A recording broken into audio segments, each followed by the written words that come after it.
Let's start.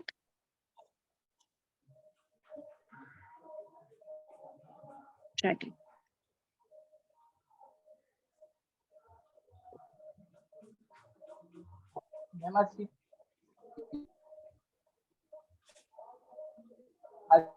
हुआ ना, चलिए स्टार्ट करते हैं. Let's begin. Let's start. अब ऑर्डर नंबर 5. ऑर्डर नंबर 5 में 30 रूल्स है.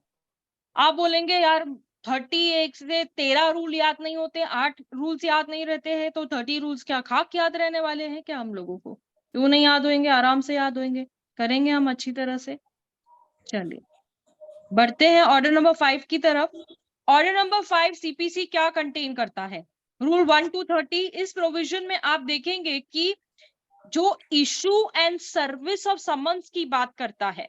Now what do you mean bye issue and service of summons? Court issue करती है समन्स, हमने सीआरपीसी में भी देखा था. समन्स को इशू किया जाता है.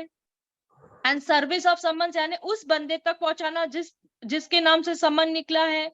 कोर्ट का इनविटेशन, कोर्ट का बुलावा, कोर्ट का पुकार, कोर्ट ने बुलाया है, चलो. ठीक है. ऑर्डर नंबर 5 रूल 1 to 8 जो है वो जनरल प्रोविजंस है relating to what? Issue of summons. लिख लो. ऑर्डर नंबर 5 रूल नंबर 1 से लेकर 8 ये जनरल प्रोविजंस है. और ये जो प्रोविजंस है ये क्या रिलेट करते हैं? Issuance of summons. ठीक है. समन्स के बारे में आपको बताता है. क्लियर? चलो रूल नंबर 1 की तरफ चलेंगे हम लोग. रूल नंबर 1 बोलता है समन्स. सम्मन सुन के ना हमारे को समझ में ही आ गया होगा कि हम लोगों को ऐसे बुलाया जा रहा है. कौन बुला रहा है? कोर्ट बुला रही है. ठीक है. कैसे बुला रही है? यहाँ पे आपको बर्थडे का कोई ये नहीं, इनविटेशन नहीं आया है. यहाँ से आपको कोर्ट से सम्मन आया है. ठीक है. Birthday invitation is equals to court summon. ठीक है. जो रूल नंबर 1. व्हाट मैम आपने बताया था ना ये इनविटेशन नहीं है, शादी का कार्ड वगैरह नहीं है, तो कॉल है कोर्ट की तरफ से. हाँ तो वही बोल रही हूँ ना कि जैसे बर्थडे में इनविटेशन भेजते हो ना आप लोग, ये बर्थडे इनविटेशन नहीं है, ये कोर्ट से कॉल है आप लोगों को कि आइए सम्मन्स आइए, आप कोर्ट में आ जाएं. ठीक है. तो when a suit has been instituted, अब मैंने जब सूट आपसे जब मैंने शुरुआत की थी तो मैंने आपको सूट का ड्राफ्ट दिखाया था. याद करो. प्लेंटिफ कौन होता है, डिफेंडेंट कौन होता है, ड्राफ्ट कैसे प्रिपेयर किया जाता है, कॉज ऑफ एक्शन क्या होता है, प्रेयर क्या होती है, डेट क्या होता है, इशू क्या होता है, फैक्ट्स क्या होते हैं. सारी की सारी चीजें मैंने आपको अपने ड्राफ्ट में दिखाई थी. मैंने शेयर किया था. मैंने ऑर्डर नंबर 1 के हिसाब से प्लेन ड्राफ्ट कैसे करते हैं वो दिखाया था. ऑर्डर 2 रूल 2 का भी ड्राफ्ट भेजा था. आप लोगों ने दोनों ड्राफ्ट को पढ़ा हुआ है ऑलरेडी. ठीक है. अब when a suit has been duly instituted का मतलब क्या है? जब सूट को इंस्टीट्यूट किया गया, सूट कोर्ट में आया है, the summons may be issued to defendant. Case किसने किया है? वादी ने किया है, प्लेंटिफ ने किया है. समन्स किससे भेजोगे? डिफेंडेंट को भेजोगे. किस लिए भेजोगे?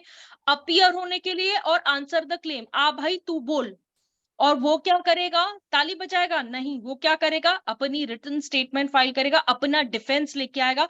भाई ये जो प्लेंटिव है ये साला झूठा है, इसको तो पता नहीं क्या करने का है ना. और डिफेंस के लिए आपको एक टाइम पीरियड दिया गया है. कितना टाइम पीरियड दिया है? 30 days from the date of service of. ठीक है. 30 दिन का पीरियड दिया गया है जो आपको डिफेंडेंट को सम्मन्स भेजने के हैं. प्रोविजो क्या बोलता है? Provided that no summons shall be issued when the defendant has appeared at the presentation of plaint and admitted the plaintiff's claim. अब अगर जो प्रतिवादी है, जो डिफेंडेंट है, उसको पता चलता है कि प्लेंटिफ ने एक केस फाइल किया है और वो जब प्लेंटिफ केस प्रेजेंट करता है कोर्ट के सामने, उसी समय आके धमकता है, यानी कि उसी समय आ जाता है, तो उस समय उसको क्या करना है? वो अगर खुद ही बोलता है कि सर मुझे एडमिटेड है, मैं ठीक है, जो प्लेंटिफ कह रहा है उस क्लेम को मैं एडमिट करता हूं, तो सम्मन भेजने की जरूरत ही नहीं. जिसको बुलाना था वो खुद ही चले आए. हमने बुलाया और तुम चले आए. है ना, उसने बुलाया और आप चले आए, तो ये प्रोविजो आपको ये बोलता है, ठीक है। नाउ नेक्स्ट प्रोविजो आपको क्या बोलता है, further where the defendant fails to file, अगर जो डिफेंडेंट है, वो जो प्रतिवादी है, वो अपना WS जो 30 डेज का पीरियड होता है उसमें नहीं फाइल कर पाता है, नहीं फाइल करता है, तो उसको फाइल करने के लिए परमिशन है या नहीं है आगे, he shall be allowed to file the same on such other day be specified by the court, अगर वो 30 दिन में नहीं कर पा रहा है तो दूसरे दिन जो कोर्ट से परमिशन लेके करेगा, for the reasons to be recorded and which shall not be later 90 days from the date of service of the summons, पहले 30 डेज का ये था, अब 90 डेज का आपको कहीं ना कहीं ये दिया है कि ठीक है 30 दिन में मत करो, 90 दिन में ले आना, और तुम्हें छूट दी गई है वो भी ओपन एंड शट, ठीक है। अब मैं आपको ना थोड़ा सा इसके हट के एक बात बताती हूँ, ठीक है, थोड़ा सा मे बी शायद थोड़ा सा बोर फील करेंगे आप, लेकिन जानना बहुत जरूरी है, तो बेटर व्हाई नॉट। अगर यहाँ पे हम सम्मन्स की बात करते हैं, ठीक है, यहाँ पर हम सम्मन्स की बात कर रहे हैं, करेक्ट है ना, सम्मन्स प्रोविजो ये बोलता है, रिटन स्टेटमेंट ये बोलता है, सुना ना आपने मेरे को बोलते हुए ये बात, समझो आपने एक एप्लीकेशन फाइल किया है, ठीक है, एग्जाम्पल हियरशिप लेते,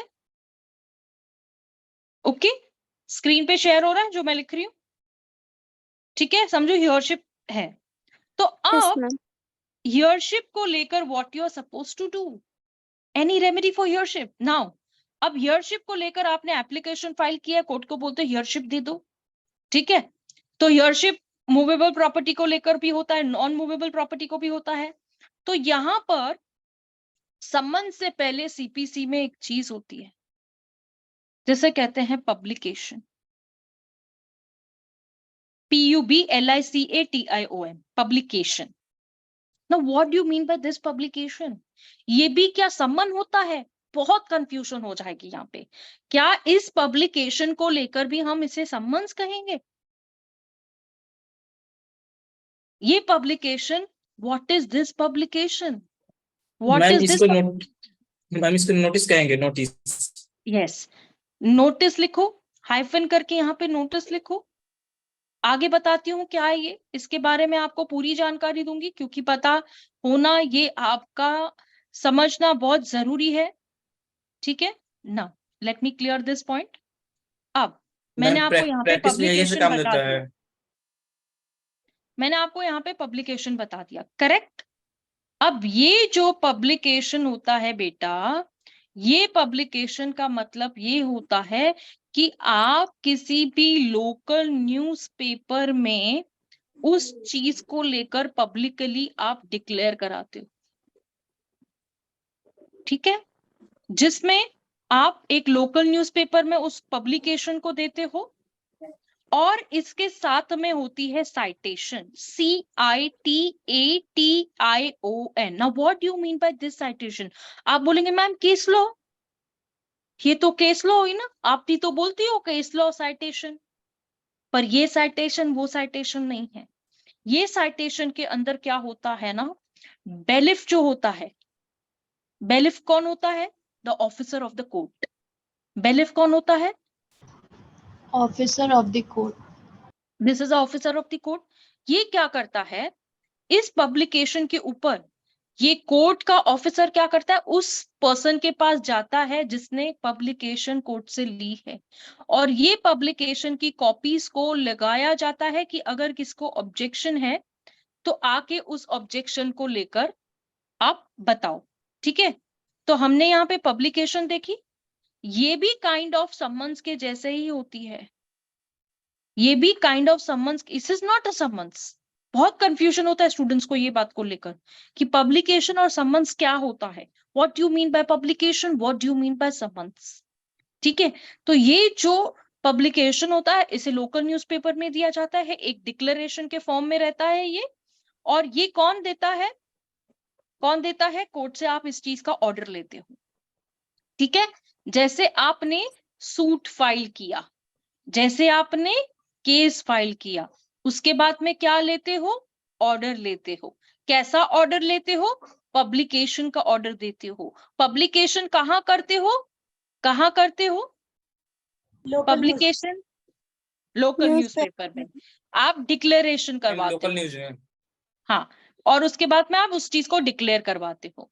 उसके बाद में क्या करते हो, साइटेशन देते हो। साइटेशन कौन देता है, बेलिफ देता है।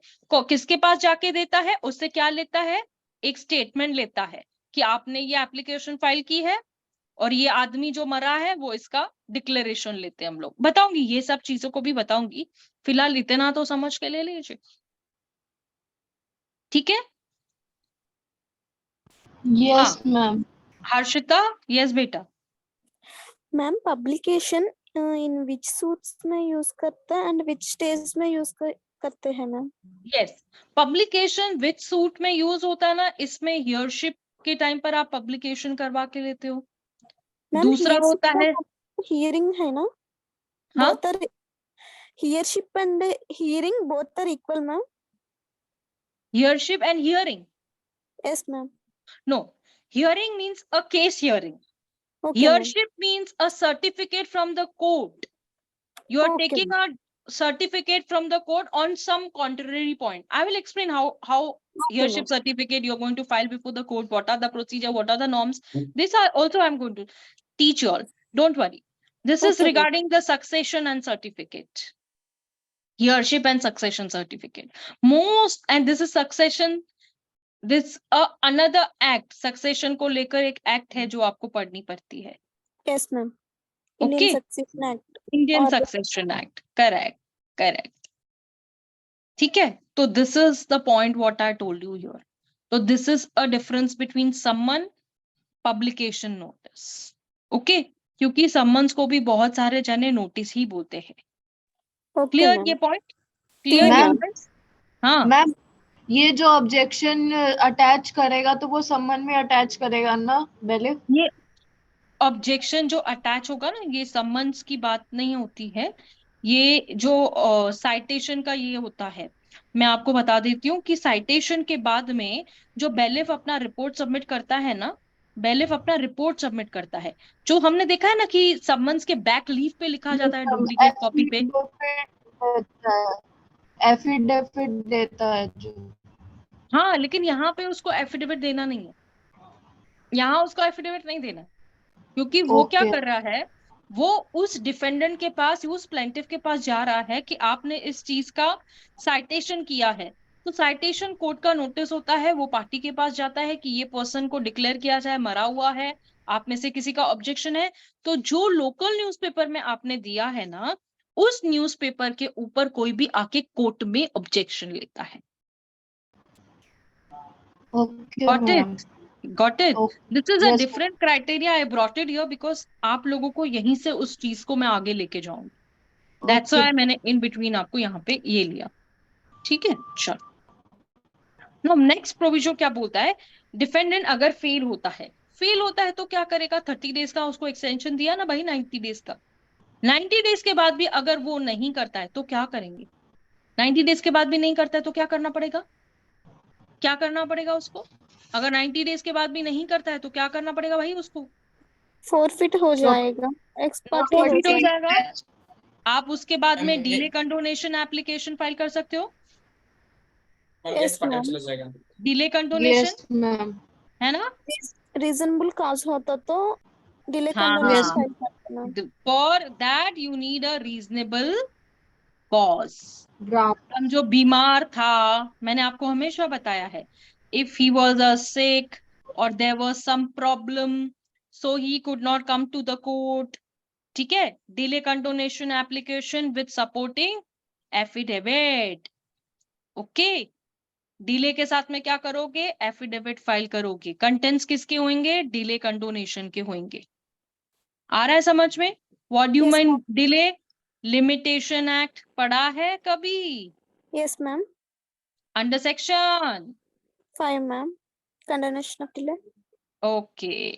तो सेक्शन नंबर 5 के अकॉर्डिंग आपको डिले फाइल करना पड़ता है। डिले कंडोन होती है, कितनी भी बड़ी डिले हो कंडोन होती है, पर उसके लिए आपके पास रीजनेबल रीजन कॉज होना चाहिए।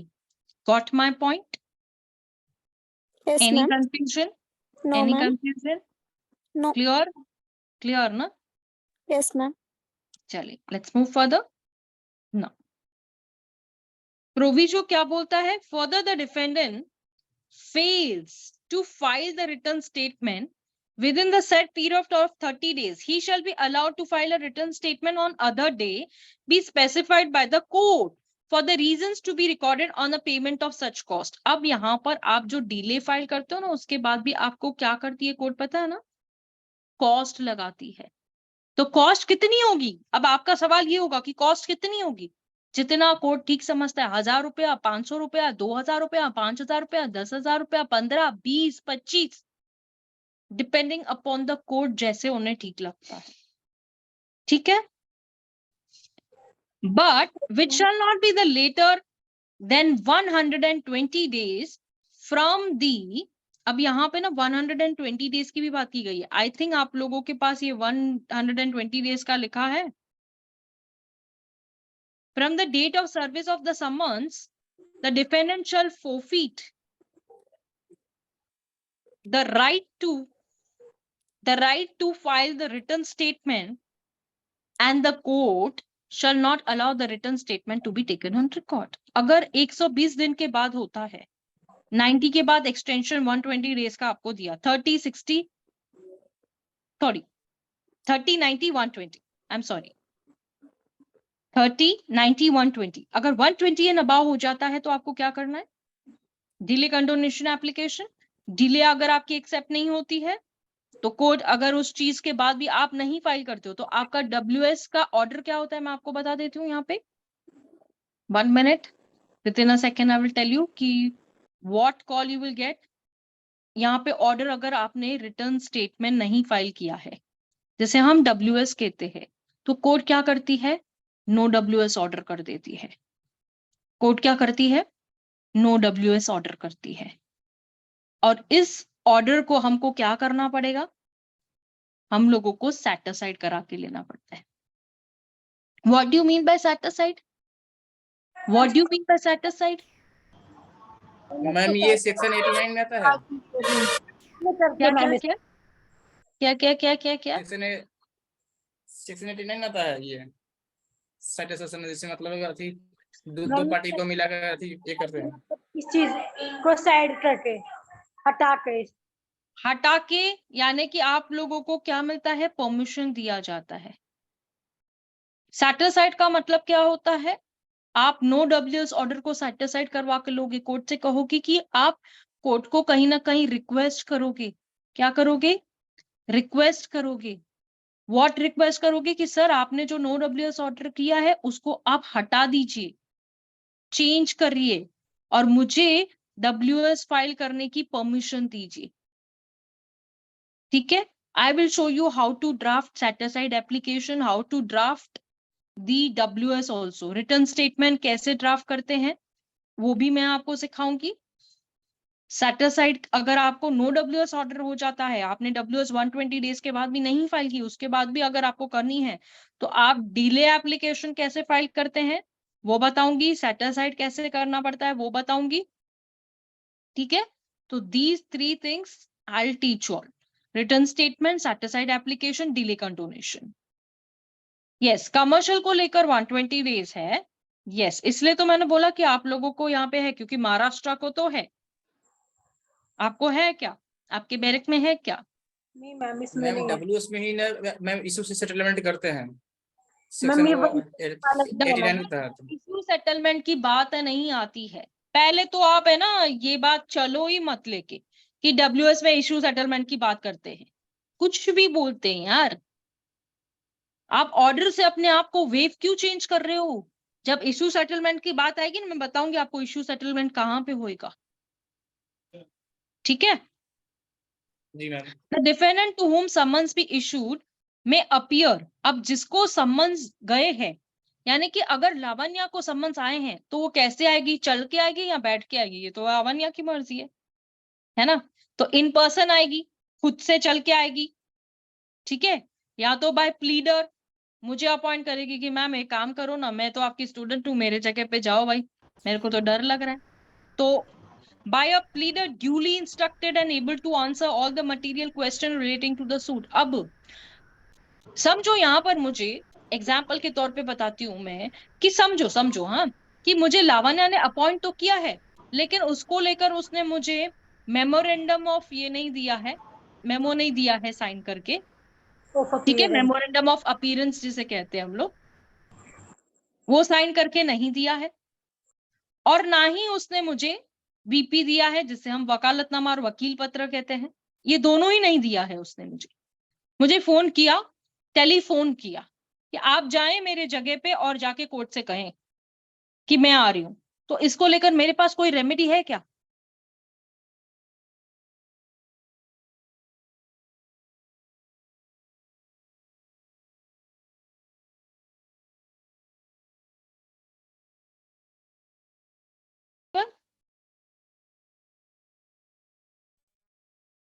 कौन बोला ये कॉल रिकॉर्डिंग की बात?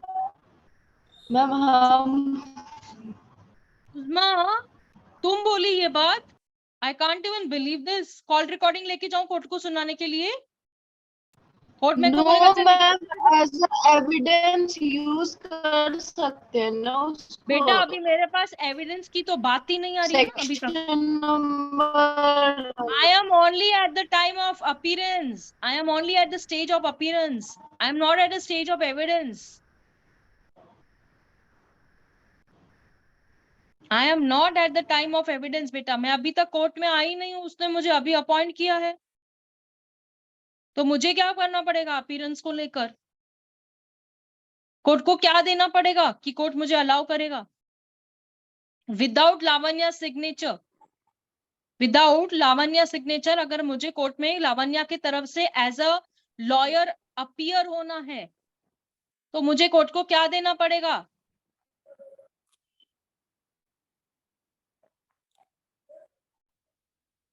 कॉल रिकॉर्डिंग सुनाऊं उसको जाके मैं? ये देखो ये फोन है, नो उसने मेरे को फोन किया। मैम वो तो एविडेंस तो एविडेंस पे हम आए किधर हैं?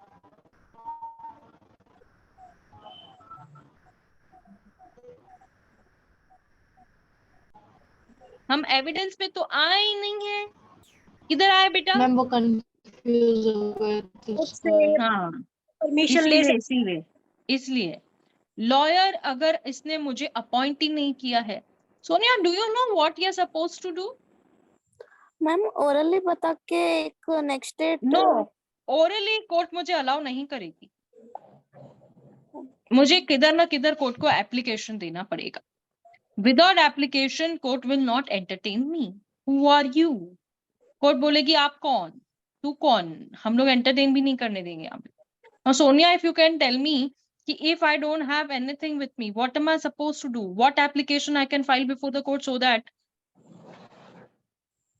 Mom, appearance purchase no through advocate. Appearance pursuit. Hello. हाँ, Yes. Yes, ma'am. appearance pursuit. Will हाँ. court entertain my appearance pursuit?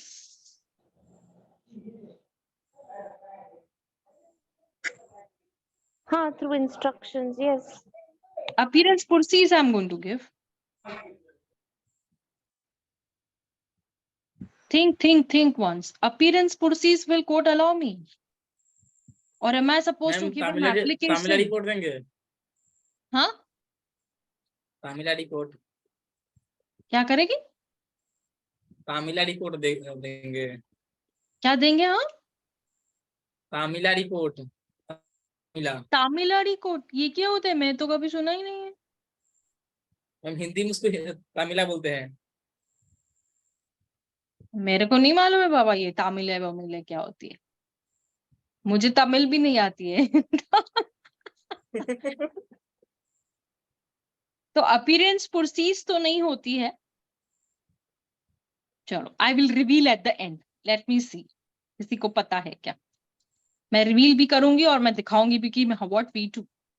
ठीक है, by a pleader duly instructed and able to answer all the material relating to the suit, यानी कि अगर उसने मुझे appoint किया है तो मुझे उसका सारा मटेरियल पता होना चाहिए, कोर्ट के सामने मुझे आंसर करने आना चाहिए। By a pleader accomplish by some person able to answer all such question, या तो by a pleader accompanied by some person, यानी किसी पर्सन को लेकर वो सारे क्वेश्चंस के आंसर कर सकता है, तमीला is just a like publication. हाँ तो फिर ये चर्या है ना, कुछ भी बोलते हैं। Every such summon shall be signed by the judge or a officer as he appoints। जो भी सम्मन होता है, मैंने आपको क्लियर कट बताया कि ऑफिसर जो होता है वो साइन करता है, उसके ऊपर सील। और जैसे कि हमने ऑर्डर तो छोड़ देते हैं, सीआरपीसी में सम्मन्स को लेकर आपने कौन से सेक्शन में कहां तक पढ़ा है, कोई मुझे बताएगा? हमने पढ़ा है सम्मन्स को लेकर। क्या मैम सम्मन सीआरपीसी में? Hello ma'am please yes hello, हम लोग टेलीफोन पे है ना? हेलो हाय, मैम टेलीफोन पे हम लोग। Repeat your question please. क्या बोला आपने मैम? अब वॉइस अब नहीं बता रही मैं, तेरा ध्यान नहीं है, ये दिख रहा है मेरे को। मैम वॉइस ब्रेक हो रही मैम, लाइट मैम बार बार डिप हो रही है मैम, प्लीज बता दो प्लीज। क्या पूछ रहे मैम थे? पूछी है सम्मन कहाँ पढ़ी हो 61 CRPC में, किस मैम सेक्शन में? 61 सीआरपीसी में। और मैम ये ऐसे भी याद है। चलो, rule number 2, copy of the plain annexed to summons। Every summon shall be accompanied by the copy of the plain। Thus the rule 1 and 2 is two essential elements of summons। अब यहाँ पर copy, कौन सी copy होनी चाहिए? Of course जो duplicate copy. तो every summon shall be signed by the judge and such officer जो उसे अपॉइंट करता है वो सील होना चाहिए by the court। Every summon shall be accompanied by a copy of the plaint। अब तो हमारे यहाँ महाराष्ट्र में तो ई फाइलिंग स्टार्ट हो गई है, हमारे यहाँ पे ई फाइलिंग चलती है, तो नो कॉपी नथिंग। महाराष्ट्र के अंदर ई फाइलिंग प्रोसेस स्टार्ट हो गया है, जिसमें हम यहाँ पे बोल रहे हैं ना कि सम्मन shall be accompanied by the copy of the plaint. तो हम लोग जब फाइल कर रहे हैं तो सम्मन्स के साथ में उस कॉपी को हम, जो डुप्लीकेट कॉपी होती है प्लेंट की, उसे लगाकर सम्मन्स के साथ में अटैच करके बेचते हैं। अगर नहीं बेचते हो तो क्या होगा? समझो आपने नहीं भेजा, सम्मन चलेगा अकेले अकेले, तो क्या करोगे आप? तो जब भी ये डिफेंडेंट आएगा, ये जो डिफेंडेंट है ये कोर्ट में आएगा, तो ये क्या करेगा पता है आपको? ये कोर्ट में एप्लीकेशन देगा। किस एप्लीकेशन देगा? कौन सी एप्लीकेशन देगा? कि ना मुझे प्लेंट का कॉपी मिला है, ना ही मुझे सपोर्टिंग डॉक्यूमेंट्स मिला है। तो प्लेंटिफ को बोला जाएगा कि उन्हें सारे सपोर्टिंग डॉक्यूमेंट्स और प्लेंट का कॉपी क्या किया जाए? सपोर्टिंग डॉक्यूमेंट्स और प्लेंट का कॉपी क्या किया जाए? दे दिया जाए, सप्लाई कर दिया जाए, सप्लाई किया जाए। किसको? To the defendant. To the defendant. Okay clear? Yes, ma'am. Defendant क्या करेगा? अगर कोर्ट में उसको सम्मन सिर्फ मिला है, प्लेंट का कॉपी नहीं मिला या डॉक्यूमेंट्स नहीं मिले, तो जो डिफेंडेंट जब कोर्ट में अपीयर होगा थ्रू अ लॉयर, तो वो कहीं ना कहीं एप्लीकेशन देगा और ये कहेगा कोर्ट से कि सर मुझे ना डॉक्यूमेंट्स मिले हैं, ना मुझे प्लेंट मिला है, तो आप प्लेंटिफ से कहकर मुझे सारी चीजें प्रोवाइड की जाए। तो जैसे हम लोग ने सीआरपीसी में भी पढ़ा हुआ है, पता है ना आपको, कि अक्यूज्ड को उनको सारा का सारा कॉपीज प्रोवाइड करना पड़ता है। उस्मा कौन से सेक्शन में Yes, पढ़ा था ma'am. हमने? याद नहीं है मैम, है ना? मैम सुबह ही पढ़ा है हमने। हाँ तो फिर सुबह पढ़ा है तो शाम को पूछ रही हो ना बाबा, तो क्यों नहीं याद है? मैम रूल ये नंबर तो 3। सेक्शन याद नहीं होता है। हाँ, सब सेक्शन की तो बात ही नहीं है, यहाँ पे तो सेक्शन की बात हो रही है। रूल नंबर 3, कोर्ट में order a defendant or plaintiff to appear in person. अब जब है ना कोर्ट को लगता है कि पर्सन इन पर्सन बुलाया जाए, तो कोर्ट कहीं ना कहीं इस चीज की लिख के बेचती है। तो जहां पर कोर्ट को रीजन है कि उसका पर्सनल अपीयरेंस रिक्वायर्ड है, किसका? डिफेंडेंट का, तो सम्मन में ऐसा लिखा होना चाहिए कि appear in person in court on the day therein specified. यानी कि जिस दिन, समझो 3 जुलाई का डेट है, तो ये डेट दिया जाएगा 3 जुलाई का, और लावण्या से ये कहा गया क्या? लावण्या इन पर्सन, यानी तू खुद आना कोर्ट में, लॉयर मत लेके आ, तू खुद आ कोर्ट। ठीक है? तो where the court sees a reason require the person appearance of the plaintiff on the same day, it shall make a order for such appearance। यानी कि अगर कोर्ट को लगता है तो उस चीज का क्या करेगी? ऑर्डर करेगी, और अपीयरेंस को लेकर उस जो भी पर्सन है उसको बोला जाएगा कि तू खुद आना, और उस चीज का कोर्ट ऑर्डर करती है। सीपीसी के ऊपर पता है आपको, जितनी एप्लीकेशन आप सीपीसी में देना चाहे ना, आप ऐसे भर भर के दे सकती हो। एक केस को सीपीसी में हम लोग कितने साल चला सकते हैं? 10 साल, 15 साल, 20 साल, 25 साल, 50 साल मैम चला मिनिमम सकते हैं। कम 6 साल तो चलाते ही हैं। अरे यार, जब तक ये मैक्स नहीं हो तो फिर पैसा किधर से आएगा? नाउ रूल नंबर 4, ये सेक्शन नंबर 132 और 133, एग्जम्पशन। ना what do you mean bye exemption? पहले तो आप समझ के ले लो कि एग्जम्पशन ये सुन के क्या लग रहा है कि कुछ पीएचडी है क्या एग्जम्पशन? जरूरी नहीं है, छूट दी गई है। हाँ, एग्जेम्प्ट किया गया है, नॉट कंपल्सरी। ठीक है। एक्सक्यूज मी, आपको एक्सक्यूज किया गया है, जिसको कहते हैं एग्जम्पशन। क्लियर? एग्जम्पशन क्या होता है? ठीक है, मैंने आपको छूट है, आओ तो आओ, नहीं आओ तो नहीं आओ।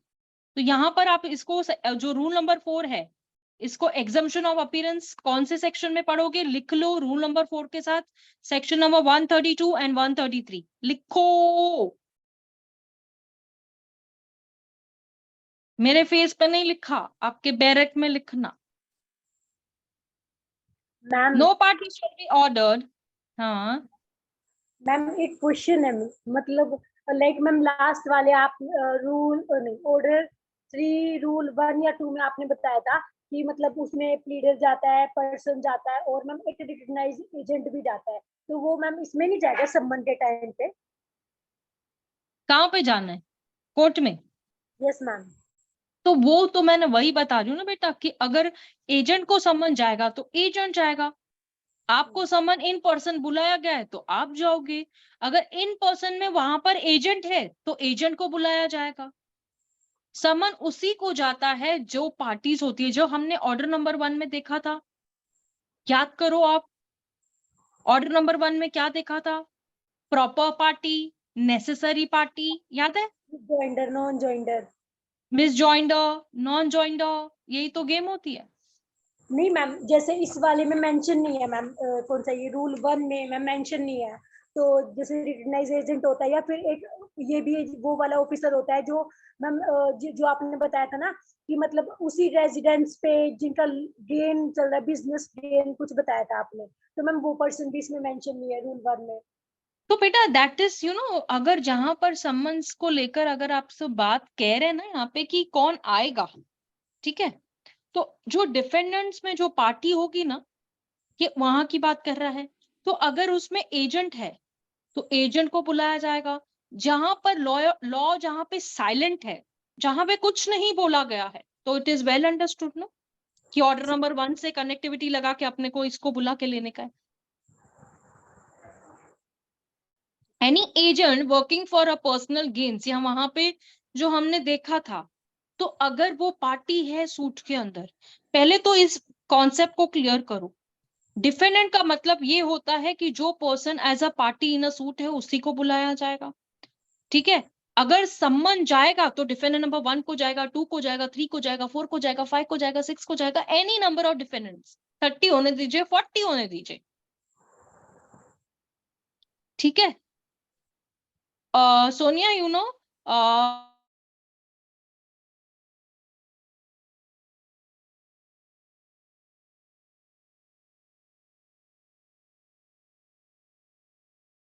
सोनिया है यहाँ पे?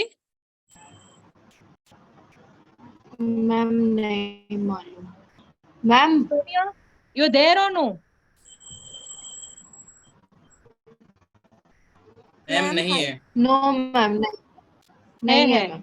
मैम हर्षित जो है ना वो सोनिया है वहां पे, हर्षित। Ma'am hi. हाँ, देयर मैम। चलिए।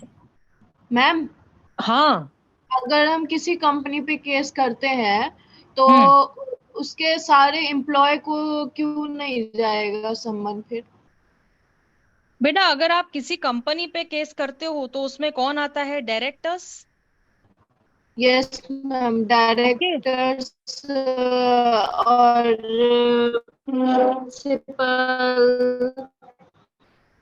चेयरमैन, तो इन सभी को जाएगा ना, समन्स इन सबको जाएंगे ना बेटा। अगर इनमें से कोई भी यस मिसिंग है, मैम, इसमें से अगर आपका कोई भी मिसिंग है, यस तो मैम, आपका इन सूट सब क्या हो जाएगा? सूट क्या हो डिसमिस, जाएगा? Reject, dismiss, Dismiss. जिसको अपन कहाँ पढ़ेंगे? Dismiss, order number 7। ऑर्डर 7। पर मैम उनके एम्प्लॉयज को कोई क्यों नहीं बुलाया जाएगा? ऐसे पूछ रही हो क्या? एम्प्लॉयज को क्यों नहीं बुलाया जाएगा? पड़ेगा ना? मैम उसका आवाज ही नहीं आ रहा है सही से। मुझे भी नहीं आ रहा है ना, मैं इतना ऐसे कान लगा के सुन रही हूँ कि ये मैडम बोल क्या रही है। यस मैम, एम्प्लॉयज जो होंगे वहाँ के, उनको क्यों नहीं लिया जाएगा फिर? एम्प्लॉयज को देखो, अगर वो लोगों को भी एज अ नेसेसरी पार्टी लेना है, एक कंपनी जो होती है, हाँ, उसको जो ओनर्स होते हैं कंपनी के, कौन होते हैं? Company is an artificial person. Yes ma'am, हाँ, तो उसके जो मेन कौन होते हैं, जो कंपनी का day member two of day आप डायरेक्टर, देखते हो। चेयरमैन। आप एक काम करो, इसको लेकर जो कंफ्यूजन है ना, गूगल पे किसी भी कंपनी का नाम डालो, वहां पर आपको उनका जीएसटी नंबर, उनका सारा का सारा डिटेल आ जाएगा कि डायरेक्टर कौन है, फिर Yes, उसके ma'am. बाद में चेयरमैन कौन है, सेक्रेटरी कौन है, सारा का सारा डिटेल आ जाएगा। तो आप उन एम्प्लॉयज को कैसे पकड़ सकती हो? कंपनी के एम्प्लॉयज को कैसे पकड़ सकते हैं? यस Are मैम, they वो responsible for the affairs of the business? Are they responsible? Yes ma'am, तो अगर आप, if you feel like these employees are also responsible for their doing the business, तो what locus standi do have? उनको क्या locus standi है?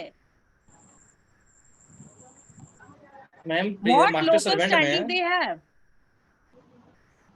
Master servant में तो master का लेवल होता है ना, सर्वेंट को लेवल नहीं होता है।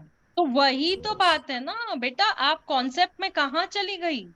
How could you bring your, उनको आप ला कैसे रही हो? Are they responsible for the day to day affairs of the business? अब मैंने तुम्हें हायर किया है, तुम ओनर हो क्या मैं ओनर हूं? फुल भी रिस्पॉन्सिबल, काम मैंने तुम्हें दिया है, लेकिन रिस्पॉन्सिबिलिटी किसकी होती है? मेरी। मैम, आपको चलो, exemption, no party shall be order to appear in person unless, अगर वो within the local limits of the court ordinary original jurisdiction में रहता है। Now what you mean by local limit? यानी कि जिस कोर्ट का एरिया ओके की बात मैम, होती है। हाँ, okay ma'am, okay ma'am, outside the limits at the place less than 50 miles, यहाँ पे आपको प्लेस का बताया गया कि आपसे घर का डिस्टेंस जो है वो 50 माइल्स और 200 माइल्स आपका रेलवे का होना चाहिए। उसके अकॉर्डिंग आपको बुलाया जाता है। अगर आपको पब्लिक कन्वीनियंस मिलती है तो 5/6 of the distance between the place where reside and the place where the court situate, यानी कि आपको डिस्टेंस बताया गया कि 50 और 200 माइल का जो डिफरेंस रहेगा आपके कोर्ट के और घर की तरफ होगा, तो आप इन पर्सन बुलाए जाएंगे, वरना नहीं। ठीक है, no party shall be order to appear in person, किसी भी पार्टी को अपीयर करने के लिए इन पर्सन नहीं करना चाहिए। अगर who is a woman according to the custom and the manners of the country ought not to be compelled to appear in public, section number 132 CPC में देखेंगे हम लोग कि अगर वो वुमेन है तो उसके जो कस्टम्स होते हैं, आपको पता है गुरखा लेडीज होती है, तो उनके कंट्री के अकॉर्डिंग उन्हें ये किया जाता है, उनको कॉम्पील नहीं किया जा सकता, जबरदस्ती नहीं किया जा सकता कि आप पब्लिक में आए। तो इसको हम सेक्शन नंबर 132 सीपीसी के साथ में पढ़ते हैं। ठीक है, Who's entitled to exemption? अभी कौन exempted है कोर्ट में आने के लिए? तो देखिए section number 133, following person shall be entitled to exemption from a personal appearance in pub court, यानी कि कुछ ऐसे लोग हैं जिनको छूट दी गई है कोर्ट में नहीं आने की। पहले तो है प्रेसिडेंट ऑफ इंडिया, दूसरा है वाइस प्रेसिडेंट ऑफ इंडिया, तीसरा है speaker of the house of the people, उसके बाद है चौथा ministries of the union, judges of the Supreme Court, governors of the state and administration of the union territories, speaker of the state legislative assemblies, the chairman of the state council, the minister of the state, the judges of the high court, the person to whom section 87B applies, तो sub section 3 जो 133 का है वो बोलता है कोई भी person claim करता है उसको एक प्रिविलेज होता है एग्जम्पशन का, कॉन्सिक्वेंटली नेसेसरी होता है कि उसको एग्जामाइन किया जाए बाय कमीशन, यानी कि अगर उनको लगता है तो उनको कमीशन अपॉइंट की जाती है, कमीशन के थ्रू जो भी कॉस्ट रहता है उस पर्सन का एविडेंस लिया जाता है और उस कमीशन को एज एन एविडेंस में रीड किया जाता है। Okay 133 clear? हमने देखा कि कौन एग्जेम्प्टेड है, किसे आना मना है, उनको पूरी छूट है। तो 132 देखा, 133 देखा और आपने ये देखा। अब हमने यहां पर रूल नंबर 1 से रूल 4 कंप्लीट कर लिया है, जो कि जनरल प्रोविजंस के बारे में आपको बता रहा था। ठीक है, अब यहां पर कंटेंट्स क्या होने चाहिए समन के, जो आप रूल नंबर 5 से लेके रूल नंबर 8 तक पढ़ेंगे। कंटेंट्स का मतलब क्या होता है? What do you mean bye contents? उसके अंदर क्या क्या लिखा होना हाँ, चाहिए? उसके अंदर क्या क्या लिखा जाना होता है। Okay, your signal is weak. Okay okay fine, I got your message. चलो, rule number 5, summons to be either settle issues for final disposal. अब यहां पर ऐसे होता है कि कोर्ट अगर डिटरमाइन कर ले, कोर्ट एक अंदाजे पे आ जाए कि जब वो समन्स इशू कर रही है whether it shall be settlement of issues. अब यहाँ पे आता है सेटलमेंट ऑफ इश्यूज, जो यहाँ पे ये भाई साहब मेरे को बोल रहे थे कि ma'am settlement of issues, now what do you mean bye settlement of issues? ये कौन से इश्यूज होते हैं सेटल करने के लिए, यानी कि केस खत्म करने के लिए सेटलमेंट ऑफ इश्यूज किए जाते हैं कि आपका इशू ये है, आपका इशू ये है, चलो सेटल करते हैं। तो उससे क्या होगा, अगर इशू सेटल हो जाते हैं, ये भी इस बात पे मान जाता है, वो भी इस बात पे मान जाता है, तो इशू क्या होएगा, सेटल होएगा। सेटल होएगा तो क्या होएगा, फाइनली केस खत्म, डिस्पोजल ऑफ द सूट हो जाएगा, केस यहीं का अंत हो जाएगा। And the summon shall contain the direction, उस समन में क्या होना चाहिए, direction accordingly provided that in every suit heard by the court of small causes the summon shall be for the final. अगर जो भी स्मॉल कॉजेस कोर्ट को लेकर जो भी समन जाते हैं ना, वो किस चीज को लेकर जाते हैं, फाइनल डिस्पोजल को लेकर। क्योंकि मैंने आपको कहा है कि समन्स जो स्मॉल कॉजेस कोर्ट होती है उसको लिमिटेड ये रहता है, लिमिटेड पावर रहता है, लिमिटेड सुनने की क्राइटेरिया में आता है वो। Getting my point? हाँ बेटा, summons to be either final disposal. Lavanya clear हो रहा है क्या? मैंने फाइनल डिस्पोजल क्या बोला, फाइनली केस खत्म, सेटलमेंट की बात हो रही है, प्लेंटिफ भी मान रहा है, डिफेंडेंट भी मान रहा है, इशू सेटल हो रहा है। इशू सेटल होगा तो क्या होगा, केस खत्म हो जाएगा। है? मैम इशू सेटल तो ये तो ऑर्डर 14 में भी दिया गया है। अरे आपको बहुत सारी जगह मिलेगा इशू सेटल, ऐसे थोड़ी, ये तो शुरुआत है। मैम ये स्मॉल कॉज क्या होता है मैम? स्मॉल कॉजेस ये होता है बेटा कि ये कोर्ट होती है। देखो, स्मॉल कॉजेस कोर्ट ये होती है, अब जैसे आपने सिविल का, सिविल सूट में सुना है सिविल जज सीनियर डिवीजन। ओ मैडम उस्मा, आप मैसेज करो, आप क्या बोल रही हो, हमें तो कुछ ही सुनाई नहीं दे रहा है। जी मैम। मुझे तो लग रहा है मुझे ये जहाँ पे वहीं पे जाके सुनना पड़ेगा क्या बोलती है। मैम उसका नेटवर्क बहुत वीक है। हाँ, पर इतना नेटवर्क इशू क्यों आप लोगों को? हमारे यहाँ पे तो नहीं है। मैम एक्चुअली है मेरे मौसम भी खराब चल रहा है ना, इसीलिए। थोड़ा फाइबर यूज करो, नेटवर्क बढ़िया चलेगा। मैम नहीं है। चलिए, स्मॉल कॉजेस कोर्ट क्या होती है ना बेटा, छोटी मोटी कोर्ट होती है जिसको हम लिमिटेड, जैसे आपने सीआरपीसी में सुना है कि judicial magistrate second class, yes ma'am. उसको क्या किया जाता है, तो उतना ही सुन जितना तेरे को हम बोल रहे हैं। ये पनिशमेंट, उसको लिमिटेड पावर है, लिमिटेड पनिशमेंट दे सकता है। तो स्मॉल कॉजेस भी वो कोर्ट है जहां पर उसको लिमिटेड पावर और लिमिटेड काम ही कर सकता है। ठीक है, ये सिविल कोर्ट ही होता है बेटा, स्मॉल कॉजेस ऐसे कहा जाता है। और यहाँ पर मोस्ट प्रोबेबली आप लीवन लाइसेंस अग्रीमेंट तो सुनी होगी, क्या है ना? मैम? लीवन लाइसेंस अग्रीमेंट सुना है?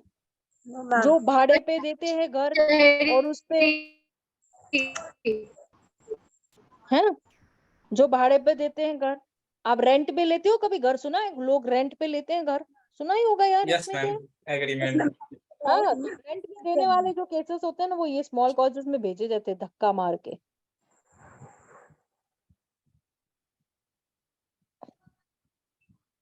समझ रहे हो?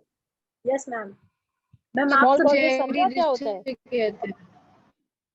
बाबू आप है ना, मैसेज भेजो, मैसेज। कचेरी है स्मॉल कॉजेस कोर्ट। हाँ, छोटी कचेरी, करेक्ट। कचेरी बोलो, या आपको मैंने इतना सिंपल एग्जांपल बताया। Judicial magistrate second class is equals to small causes court. वो क्या करता है? लिमिटेड पावर है उसके पास, लिमिटेड पनिशमेंट दे सकता है, लिमिटेड फाइन लगा सकता है, उसकी क्राइटेरिया वहीं पे क्लोज हो जाती है। स्मॉल कॉजेस को भी लिमिटेशन है। भाई तू इतना ही काम कर जितना तेरे को बोला गया, ज्यादा मस्ती नहीं करने का। समझो स्मॉल कॉजेस?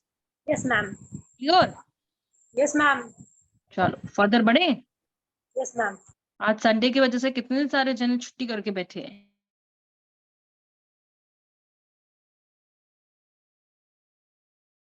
टाइम से संडे आज मैम एक्चुअली कहीं आज जाने किसी को से कॉल पहले। नहीं किए हैं इसीलिए। पूजा एब्सेंट, कशिश एब्सेंट। मैम सबको कॉल करना पड़ता है बुलाने क्यों के कॉल लिए। करना पड़ता है? इनविटेशन क्यों देने का है आपको क्लास का? वही तो पढ़ना आज छोड़ उनको, दिए हैं। जिनको पढ़ना है, आप लोगों को पढ़ना है, आप नहीं आ रहे हो। मेरी तबीयत ठीक नहीं थी ना, कल भी मैंने ऐसे सोचा था कि मैं क्लास लूंगी, मेरा सर बहुत दुख रहा था और बहुत फीवर था मेरे को। फिर भी आज मैंने कहा नहीं, I can't waste your time. मेरा मेरा मेरा टाइम कीमती है, तो आप लोगों का मुझसे ज्यादा कीमती है। मैं क्यों वेस्ट करूं आपका टाइम? मैम है मैम पूरे दिन से एक बात ही सोचती रहती हूँ, कब 7:30 हो, कब 6 बजे, कब 7:30 बजे, कब मैं क्लास ज्वाइन करूँ। पूरे दिन से बस टाइम ही यही देखती रहती तो, यही तो होना चाहिए ना आप लोगों का। क्या ये क्लास बोरिंग है? क्या ये ऐसे लगता है कि बोर हो रहा है, कुछ नया सीखने को नहीं मिल रहा है? हूँ। मैम एक भी मन नहीं करता एब्सेंट होने का, एक भी दिन मैम। बस पढ़ते रहो। हाँ हाँ, फिर तुम्हारे लिए अच्छा है, मेरा क्या जा रहा है? हमने तो ये सब पढ़ पढ़ के भर भर के पढ़ा हुआ है, हमको क्या करना है अब? चलो फर्दर बढ़ते हैं। Fixing a day of appearance of defendant. Day fix किया जाता है अपीयरेंस को लेकर। आइए डिफेंडेंट साहब, आप ही का वेट हो रहा था। तो day under sub rule 1 shall be fixed with a reference to the current business of the court। अभी आप संडे को नहीं बुला सकते हो प्रतिवादी को, डिफेंडेंट को ये नहीं बोल सकते हो संडे को छुट्टी रहती है। अगर समझो आपको संडे के डेट का समन आ गया, तो आप संडे के डेट चल के आएंगे कि मंडे को आएंगे? क्या करोगे आप? यहां पर current business of the court क्या बोला गया है? Working day of the court. Current business का मतलब होता है वर्किंग डेट। अगर संडे का कोर्ट समन आ गया, बाय मिस्टेक आ गया संडे का समन, तो आपको संडे नहीं आना, मंडे आना यानी बिल्कुल मैम, वर्किंग डे पे है। यानी मैम जो डेज गिनाएगा वन वर्किंग डेज गिनाएगा ही, 30 डेज 90 डेज ये सब। 30 डेज और मैम 90 30 डेज डेज। है ना? हाँ है हाँ, ना? तो चलो ये चलो चलो चलो चलो, मैं समझी आपका पॉइंट। मैं बताती हूँ, आप जो बोल रहे हो ना कि समझो एग्जाम्पल, चलो चलो चलो, वेरी गुड, मैं आपको एक एक ही दौर में कंप्लीट कर देती हूँ। अगर 30 डेज आपको समन्स, मतलब आपको WS फाइल करनी है, एग्जाम्पल, ठीक है, 30 डे आपका संडे आता है, ठीक है, 30 डे आपका संडे आता है जिस दिन आपको WS फाइल करनी है, तो वो तो ऑफिशियल हॉलीडे है।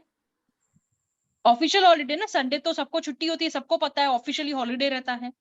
तो आपको क्या करना है, वो 30 डे का आपको वो डे माइनस होके मिलेगा, और आप क्या करोगे, मंडे को फाइल कर सकते हो, और मंडे आपका वो 30 डे ही होगा।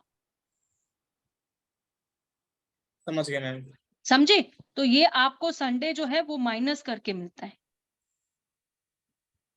अगर समझो यहां पर कोई फेस्टिवल आ जाता है और उसको लेकर आपको 7 दिन की हॉलीडे आ जाती है, एग्जाम्पल लेते हैं, मतलब 30 डे आप लोगों को यहां पे आया था, उस 7 दिन में आपका 30 डे आया था, और इस 7 दिन में आपको वो WS फाइल करनी थी, पर अभी को आपको छुट्टी आ गई है, 7 दिन की आपको छुट्टी आ गई है, तो ये 7 दिन का आपको बेनिफिट मिलेगा। यानी कि जो 8th day of the court रहेगा, आप उस दिन जाकर आप अपना WS को फाइल कर सकते हैं, यानी कि the opening day of the court. Holiday के बाद जो first opening day of the court रहता है, उस दिन आप WS फाइल करेंगे। जैसे अभी आपको 1 मंथ का वेकेशन पीरियड आ गया है, 1 मंथ वेकेशन, और इसमें आपके वो 30 डेज या 90 डेज जो भी है आ रहे हैं, तो आपका जो opening day of the court रहेगा ना, यानी कि जो ओपनिंग डे होगा कोर्ट का, वो आपका 30 और 60 में कैलकुलेट किया जाएगा। ठीक है, उसी समय आपको फाइल करना है फिर। क्लियर? समझा क्या? ओ Yes, भाई। मैम कोर्ट ये नहीं जी मैम बोलेगा, समझ गए। मैम कोर्ट नहीं बोल सकता कि तुम अर्लीस्ट पॉसिबल अपॉर्चुनिटी पे क्यों नहीं आए, जब 30 डेज था उससे पहले, मतलब तुम छुट्टी का वेट कर रहे थे, तुम उससे पहले क्यों नहीं आए? वो उसका हमारी मर्जी है ना, आपने हमको टाइम दिया है, हमारी मर्जी। हम सो रहे थे, हम वकील कर रहे थे, हम बाहर गए थे, हमारी मम्मी बीमार थी, हमारा दूसरा काम चल रहा था, तेरा क्या जा रहा है? तुमने टाइम दिया है ना, हम लेके आएंगे अपना टाइम। यानी मैम कोर्ट फोर्स नहीं करेंगे? नहीं, how can court force? Why should court force you? For what? when there is a point of the time given by the court itself, so how can court force you? तुमको कैसा force करेगी? तुम court के ऊपर case कर देना, ये court मेरे को जबरदस्ती कर रही है। मैम जो रिटन स्टेटमेंट डिफेंडेंट देता है संबंध के बाद, वो कैसे देता है मैम?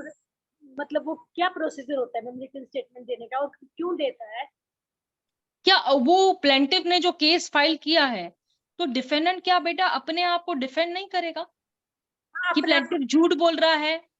हाँ, मेरे पास केस है, प्लेंटिफ ने झूठा केस किया है, प्लेंटिफ को केस ही नहीं था, प्लेंटिफ को ये केस ही नहीं फाइल करने था, प्लेंटिफ ने झूठा ये सब करके मेरे को फंसा दिया इसमें, डिफेंडेंट अपना डिफेंस तो लेके आएगा। एक पति जब बेचारा रोता है, पत्नी क्या करती है, 125 सीआरबीसी लगा देती है, काय के लिए? मेंटेनेंस मांगता है। पति क्या करेगा? बेचारा सेक्शन लाइन लगाते बैठता है, उसके पास होप ही नहीं है, उनको फंसा देती है लेडीज, पैसा दो पैसा दो पैसा दो। अरे जान से मार दो ना, इससे अच्छा। तुम नहीं कमा सकती हो क्या? वहां पे वो बेचारी अबला बनती है, और जब पैसे लेने के टाइम पे हंसती है और बेचारा पति रोता है, तो उसमें पति नहीं बोलेगा कि अपने रिटर्न स्टेटमेंट में आके कि वो कमाती है, मेरे से ज्यादा कमाती है, उसको मैं खर्चा क्यों दूं? रिटर्न स्टेटमेंट में पति आके ये नहीं बोलेगा क्या, ये झूठी मक्कार है? I am not against all the ladies, even I am a lady, but I am just giving an example to you all. ठीक है, मैं भी एक लेडी हूं, मेरे को समझता है, पर एक एग्जाम्पल के तौर पे आपको बता रही हूँ कि अगर सामने पत्नी ने अगर 125 सीआरपीसी में केस कर दिया है, तो क्या पति क्या करेगा? ताली बजाते बैठेगा, ओह केस आया है, पैसा देने का है। वो भी तो रिटर्न स्टेटमेंट फाइल करेगा, वो भी तो बोलेगा, उसको भी तो अपना डिफेंस देने का पूरा हक है। हाँ तान्या के दुखती रख पे हाथ रख दिया मैंने। हाँ ठीक है, तो वो भी तो करेगा ना, है ना? 125 में वो भी तो चिल्लाएगा ना कि अरे भाई मैं पैसा क्यों दूं, साली खुद कमाती है, ऐसे बोल दिया तो। हाँ, अभी तो बहुत ही ज्यादा 125 का मिसयूज होता है एक्चुअली। वो मतलब जैसे सम्मन आया है, जब वो अपीयर होगा कोर्ट में तब देगा ना मैम ये रिटर्न स्टेटमेंट? रिटर्न स्टेटमेंट ये तब देगा, ये रिटर्न स्टेटमेंट तब देगा, और सम्मन आने के बाद से। अब मैं आपको एक और चीज बताती हूँ यहाँ पे, वेरी गुड क्वेश्चन। हाँ लावण्या, तब देगा कि कब देगा? वेरी गुड, एक्चुअली बहुत मजा आया मेरे को सुन के ये बात। जो सम्मन्स आया है, अब आपको डेट दिया गया है 20 जुलाई, एग्जाम्पल लेते हैं 2023, आपको सम्मन आया है घर पे समझो 20 जून, ठीक है? हियरिंग डेट के लिए आपको बुलाया है, ये हियरिंग डेट है, 20 जुलाई आपको कोर्ट में बुलाया है, ठीक है? अब यहां से WS का पीरियड कैसे काउंट होगा? From the date of appearance, from the date of appearance, और from the date of service of summons। बहुत कंफ्यूजन होता है। हाँ सर्विस। हाँ, तो ये जो ऑप्शन नंबर 2 है ये नहीं होगा, आप इस ऑप्शन को लेके चलना, from the date of appearance. समझा क्या तान्या? तुम हमारे स्टूडेंट हो के ऐसा बोलोगे तो कैसा चलेगा? ये तो बड़ा मुसीबत हो जाएगा। 125 में दुश्मन हो गए तुम तो हमारे। हम तो उसी समय आते हैं जब हमें सम्मन का डेट ऑफ अपीयरेंस से ही हम अपनी काउंटिंग शुरू करते हैं। बताऊंगी, आगे दिखाऊंगी आपको ये चैप्टर। ठीक है ना बाबू? Lavanya, yes ma'am. बाबू समझो मैम आप प्योर हिंदी कैसे बोल लेती हो? मुंह से, मैम अलग तो आप है? कभी मैम कोई लैंड आप टोन,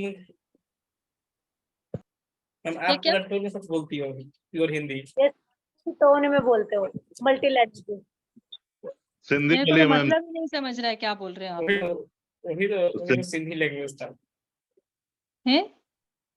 सिंधी भाषा बोल के दे बोल दीजिए। तान्या, काहे तुम ऐसा बात कर रहे हो हमारे साथ में? हम नहीं बोलते सिंधी विंदी, इनको क्या समझ में आएगा? थोड़ा महाराष्ट्रन एसेंट है मॅम. का हो, तो मी इस- महाराष्ट्रात राहते, मी महाराष्ट्राची मुलगी, म्हणजे काय, काहीच नाही. चला सोडा. ठीक है ना, क्लियर ना? मस्ती बहुत हो गई. चल, यहाँ पर अब जो फिक्स होगा current business of the court, जो हमने यहाँ पे बता दिया, the place of the resident, the defendant, and the time necessary for the service of someone, the day shall so fixed as to allow the defendant or sufficient time or unable to appear and answer such day. यानी कि उसको time दिया जाएगा. ऐसा नहीं होगा कि अभी का अभी चाह, अभी बुलाया है तो अभी आने का है. नहीं, आप लोगों को भी बोलती हूँ कि अगर ऐसा कुछ होता है तो आप टाइम ले सकते हो. यानी कि आज सम्मन आया, दूसरे दिन पे खड़े होना है तो उसके लिए आप टाइम मांगोगे. ठीक है, सफिशिएंट टाइम होना चाहिए. तो ऑलमोस्ट 1 मंथ का टाइम दिया ही जाता है. ठीक है. Now rule number 7, order summons to order defendant to produce a document relied on by him. अब डिफेंडेंट को बोला गया है कि भाई तू एक काम कर, डॉक्यूमेंट ऑफ द कॉपी लेके आ, जो हम लोग ऑर्डर नंबर 8 में देखेंगे, पोजीशन और power upon which intends to rely in support of his case. अब देखो, मुझे एक फोन आया था, मुझे बोला कि मैम मैं शादीशुदा हूँ और मेरी बीबी है, वो मेरे ऑफिस में गई, फिर उसने ऐसा किया फिर वैसा किया. तो मैंने बोला फिर मैं क्या करूं, आप बताएं आपको क्या चाहिए, come to the point. Ma'am मुझे कोर्ट ने बोला है डॉक्यूमेंट लेके आने के लिए. तो मैंने कहा अगर आप डॉक्यूमेंट नहीं लेके जाते हो, अगर कोर्ट ने उस डॉक्यूमेंट को मंगवाया है, आपको कहा है आप मत आओ लेकिन डॉक्यूमेंट भेज दो, और अगर आप उस डॉक्यूमेंट को नहीं भेजते हो तो कोर्ट वही बोलेगी, वही मानेगी जो वो कह रही. तो अगर आपको सिर्फ डॉक्यूमेंट लेके कोर्ट आना है तो you come only and bring a document. You don't come, I don't mind, you don't come, but you have to bring the document because it's a call from the court only for a document. हाँ ठीक है. चल, on issue of the summons, rule number 8, on issue of summons for final disposal, defendant to be directed to produce his witness. अब यहां पर क्या होगा है, सम्मन्स बुलाया, भेजा गया है कि केस का अंत होने वाला है. क्या होने वाला है? फाइनल डिस्पोजल होने वाला है, सूट का फुल्ली खत्म होने वाला है, डिस्पोज ऑफ होने वाला है. तो it shall also direct the defendant. Defendant को ये बोलती है कोर्ट, सुन भाई हम तुझे बुलाए हैं, डे बता दिया है, आना. अगर तुझे चाहिए तो अपने विटनेस को साथ में लेके आना. अगर तुझे अपने केस को लेकर कुछ और करना है तो विटनेस को खुद ही लेके आना. तो डिफेंडेंट को सम्मन जाएगा. अगर डिफेंडेंट को ये बोला जाता है कि तुझे अगर अपना विटनेस लाना है तो साथ में डिफेंडेंट क्या करेगा, अपने साथ विटनेस भी लेके आएगा. क्लियर? समझो? Yes ma'am. मैम मैम जैसे कंप्लेनेंट जो होता है, और मैम वो जैसे विटनेस, कोई विटनेस लेके आता है तो मैम उसको पहले पुलिस कोर्ट में इन्फॉर्म करना होता है ना मैम. और मतलब वो कैसे इन्फॉर्म करता है, या इन्फॉर्म नहीं करना होता कि बेटा भाई मैं ये विटनेस लेके आ रहा हूँ? बेटा वो विटनेस लेके आता है तो एप्लीकेशन तभी दे सकता है कोर्ट को कि सर मुझे ये विटनेस को लेने का है। मम्मी डिफेंडेंट को भी बताते हैं। हाँ, डिफेंडेंट को भी बोलते हैं अगर आपको विटनेस लेके आना तो लेके आओ। विटनेस सम्मन्स निकलता है, विटनेस एप्लीकेशन देनी पड़ती है आप लोगों की, आप कितने विटनेसेस लेने वाले हो। मैम जो अगर विटनेस को डिफेंडेंट वालों ने मार दिया या फिर कुछ ऐसा कर दिया तो? विटनेस को डिफेंडेंट वालों ने मार दिया। Yes ma'am. मार मतलब दिया तो मार जैसे दिया, कंप्लेन, तो फिर आईपीसी देख लेगा मार दिया तो।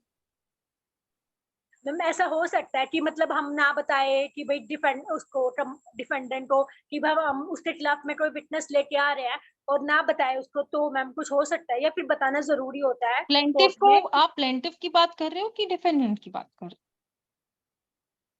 जैसे मैं कंप्लेनेंट हूँ, प्लेंटिव तो मैं ही होगी ना हो? मैम। हाँ आप बताते हाँ हाँ प्रोसिक्यूशन हाँ, बराबर बराबर। मैम याद आते रहते, हाँ बहुत हाँ अच्छा हाँ, लगता बोल है। बोल बोल बोल बेटा, बोल बोल बोल। हाँ बोल। कंप्लेनेंट मेरे साथ कुछ हुआ है है। और आप डिफेंड, मैं प्लेंटिव हूँ, आप डिफेंडेंट हो, ये इसको सीआरपीसी मतलब क्रिमिनल से जोड़ते हैं मैम, ठीक है? ठीक है मैम। तो मैम कैरी मैं कोई ऑन। विटनेस लेके मैं कोई विटनेस लेके आ रही हूँ, ठीक है, और मैं आपको नहीं बता रही हूँ, मैं आपको भी नहीं बता रही हूँ, कोर्ट में भी नहीं बता रही हूँ, जिससे अगर मैंने कोर्ट में बता दिया तो उसको मार वार दोगे आप लोग। कोर्ट में बता दे तो आप मार वार दोगे, तो मैम उसको विटनेस को हम मतलब अपीयर कर सकते हैं कोर्ट में? हाँ, कर विटनेस सकते हैं, एडमिसेबल होगी। कर सकते हैं, ऑफ कोर्स कर सकते हैं, आ सकता है वो। और डिफेंडर ये बोल रहेगा कि हमें तो पता ही नहीं, हमें तो नोटिस नहीं मिला, फिर मैम? तो अगर ऐसी चीज है कि डिफेंडेंट ये बोलता है हमें इस चीज का नोटिस नहीं है, तो आप कोर्ट उसको बोलेगी ना कि ठीक है वो आया है। तो देखो उसमें जब हम एविडेंस में पढ़ते हैं ना, एक होता है इनवाइटेड विटनेस, एक होता है वो खुद से आ रहा है, एक होता है विटनेस जो अपने खुद से ये कर रहा है। तो वो डिपेंड करता है। अगर आप जो बोल रही हो ना तो वो आ सकता है बिल्कुल। और अगर डिफेंडेंट इस चीज पे ऑब्जेक्शन लेता है कि I was not in to the knowledge that witness was suppose to come, तो उसको लेकर आपको विटनेस लिस्ट तो देनी ही पड़ती है ना। Yes ma'am. विटनेस तो लिस्ट मैम वो होगा ना? हाँ बिल्कुल होगा, बिल्कुल बिल्कुल।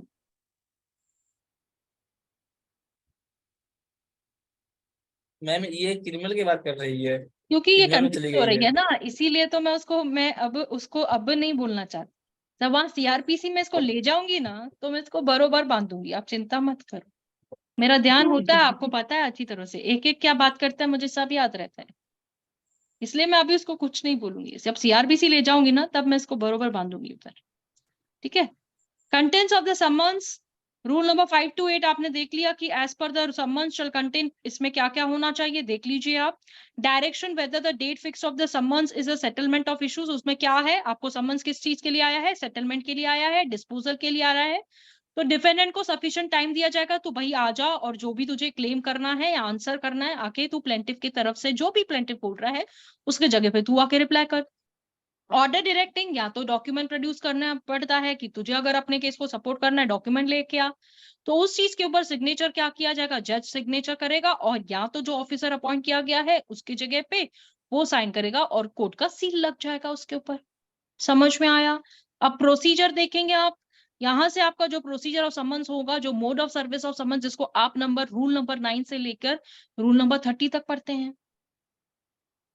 ठीक है, चलिए देखिए, पर्सनल और डायरेक्ट सर्विस, यहां पर रूल नंबर 10 में पढ़ोगे, रूल नंबर 16 में पढ़ोगे और रूल नंबर 18 में पढ़ोगे। ये कैसी सर्विस है, ये पर्सनल सर्विस है।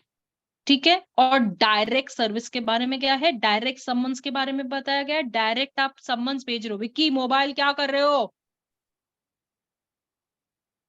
मैम यही देख रहे हैं। मेरी जबान कंप्यूटर गूगल से भी बड़ी है, उसको देखने की जरूरत नहीं आपको। सर्विस बाय हमें कोर्ट गूगल यानी से कोर्ट नहीं है। सर्विस करवाएगा, जो कि आप रूल नंबर 9 में देखोगे। सर्विस बाय प्लेंटिफ, जो आप रूल नंबर 9A में देखोगे। सब्स्टिट्यूट सर्विस, ये नहीं तो ये नहीं तो वो 17, 19 और 20 में देखोगे। ठीक है। पर्सनल और डायरेक्ट सर्विस हम लोग रूल नंबर 10, 16 और 18 में देखेंगे, जिसमें आप समन्स डायरेक्टली डिफेंडेंट को दोगे, यानी कि पर्सनली ये ले देखेंगे। Rule number 10, mode of service. ये तो ऐसा मोड आया जैसे कहानी में मोड आया है ना। मोड यानी किस तरीके से आप सर्विस करवा सकते हो। The service of the summons shall be made by delivering or tendering a copy signed by the judge or such officer as he appoint on a behalf, sealed by the court। अब यहाँ पर same का same हम लोग ने CrPC में जो की तो हमने मोड ऑफ सर्विस देखी है कि क्या होगा। समन्स को भेजा जाएगा और कॉपी जो होगी डुप्लीकेट होगी, उसके ऊपर क्या किया जाएगा, जज का सिग्नेचर, जज का sign, seal of the court. देखा है हमने सेम टू सेम बात। Yes, ma'am. Yes, rule number 10 ma'am. CPC क्या बोलता है कि provide summons must be serve upon a copy original summoning a document prepared by the जज and to the defendant, sealed by the court seal and signature. There are many ways of service under CPC they that have been recognised by the court. यानी कि बहुत सारे types of services होते हैं। आरपीएडी होता है, फिर व्हाट्सएप होता था, फिर मेल होता था। अब ये सब स्टॉप हो गया है, ये सब स्टॉप हो गया है। सिर्फ आपको आरपीएडी भेजना है रजिस्टर्ड पोस्ट के थ्रू, या तो ऑफिसर जो होगा, जो बेलिफ जिसे कहते हैं। क्रिमिनल में पुलिस ऑफिसर होता है, लेकिन सिविल में कौन होता है, bailiff, BALIFF, which is the officer of the court. Ma'am, BAIL. BAIL नहीं, BALIFF, बेलिफ। मैम जिसके ऊपर हो रहा है वो आउट ऑफ इंडिया हो तो कोर्ट तो अपने यून भेज सकती है बाय हाँ। Email, by WhatsApp. अभी देखो वो सर्विसेज है ना सिर्फ आउट ऑफ इंडिया के लिए है। इंडिया टू इंडिया में कैसे Yes, संबंध ma'am. होता था, आजकल क्या करते हैं, ऊपर से ऊपर मैसेज आता है व्हाट्सएप का, देख के और अंदर ओपन ही नहीं करते हैं। क्योंकि यहाँ पे क्या था, ब्लू टिक मार्क रहता था ना, कि ब्लू टिक हुआ तो सम्मन सर्विस हुआ है, यानी कि मैसेज गया है, उस पर्सन ने रीड किया है। मैम आजकल तो सब जीबी व्हाट्सएप यूज करते हैं, ये देखने के बाद भी ब्लूटिक नहीं होता लगता है। हाँ, तो इसकी वजह से तो ये सर्विसेज उन्होंने बंद कर दी ना। जी मैम। मैम ठीक है, आपने यस हर्षिता। मैम आपने सिविल में बेलिफ ऑफिसर होता, क्रिमिनल में कौन होता? Police officer. Okay ma'am. Service on सर्वल defendants. हाँ मैम जैसे आपने बताया था कि जैसे 61 वाले सेक्शन में, उसमें फॉर्म ऑफ समन में आपने बताया था कि मैम प्रिजाइडिंग ऑफिसर साइन वगैरह करके सब कुछ करके फिर पुलिस ऑफिसर लेके जाता है ना मैम हाँ, समन। साइन तो प्रिसाइडिंग इसमें- ऑफिसर करेगा, यहाँ पर भी तो ऑफिसर ही और मैम- करेगा, लेके बेलिफ जाएगा। वहां पर भी तो वैसा ही है ना, अच्छा। साइन प्रिसाइडिंग ऑफिसर करेगा, लेकर पुलिस ऑफिसर जाएगा। यहाँ भी वही होता है, साइन प्रिसाइडिंग ऑफिसर करेगा, लेकर बेलिफ जाएगा। लावण्य क्रिमिनल नंबर मैम ये जाओ, बेलिफ, ये चरी हो सिविल गई होने अभी। दो। मैम ये बेलिफ, वही तो मैम बार तू बार क्रिमिनल में चली जा चरी हो रही गई है। है क्या, घड़ी घड़ी घड़ी घड़ी वही बात बोलती है। नहीं मैम ये मैंने उस्मा से सिविल को डांट डांट के क्रिमिनल को वहां पे बोला, हम जब सीआरपीसी में होते ना तब उसको इधर लेके आओ, मत लेके आओ, यहाँ पे मत लेके आओ, नहीं तो ना तेरे अंदर जो खिचड़ी पक जाएगी ना, वो मुझे सुझाते मेरा ही दिमाग खराब हो जाएगा। I will become more mad than you then. Don't bring civil का सीआरपीसी। सिविल में देखो, क्रिमिनल में देखो। हाँ हाँ, बस रहने दो, तुमसे कुछ मिक्स- नहीं पूछती मैं, मिक्स मत करो, भेलपूरी पानी पूरी नहीं है ये। यस, सिविल में बेलिफ होता है और क्रिमिनल में पुलिस ऑफिसर। करेक्ट, कर्ता सिग्नेचर प्रिसाइडिंग ऑफिसर, ये करेक्ट करेक्ट करेक्ट, ठीक है, ओके। चलो, सर्विस ऑन सर्वल डिफेंडेंट्स, एक डिफेंडेंट भी होता है, दो भी होता है, चार भी होता है, 5 भी होता है, 30 भी होता है, 50 भी होता है। तो there are more defendants than one. Service of summons shall be made on each defendant, हर एक डिफेंडेंट को पर्सनली जाना मांगता है। यानी 30 होने दो तो हर 30 को अलग अलग जाएगा, एक के घर में, दूसरे के घर में, जो जो एड्रेसेस दी गई है उन एड्रेसेस के अकॉर्डिंग आप समन सर्विस कराएंगे, ठीक है।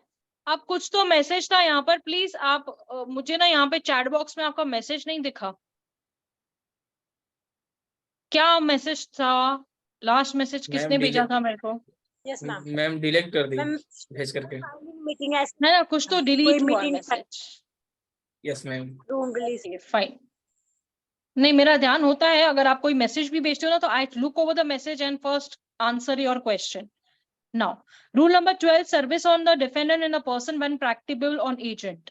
अब यहाँ पे एजेंट की बात आ रही है, देख भाई Lavanya, wherever it is practicable, जहां पर practicable possible है, तो service shall be made on the defendant in person, unless अगर उसका एजेंट है तो वो एजेंट एक्सेप्ट करेगा सर्विस और वो एजेंट सफिशिएंट हो जाएगा। तो तेरी बात थी वो रूल नंबर 12 में क्लियर हो गई कि एजेंट रहेगा तो क्या, पर्सनली वर्क फॉर गेन रहेगा तो क्या। तो रूल नंबर 12 तेरे को खुला बता रहे कि डिफेंडेंट को भेजना है, अगर डिफेंडेंट ने कहा है कि मेरा एजेंट दिखेगा तो सम्मन किसके पास जाएगा भाई, एजेंट के पास जाएगा।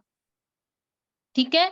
13 service on agent by whom defendant carries on business. अब यहाँ पे जो तू पर्सनली वर्क फॉर गेन की बात करती है ना, तो देख तेरा क्या बोलता है कि in a suit relating to any business against a person who does not reside within the local limits of the jurisdiction, यानी कि वो वहां नहीं रहता, जहां पे कोर्ट है उसका घर वहां है ही नहीं, हम क्या करें, है नहीं तो हम क्या करें, हम कर सकते हैं क्या, कुछ नहीं।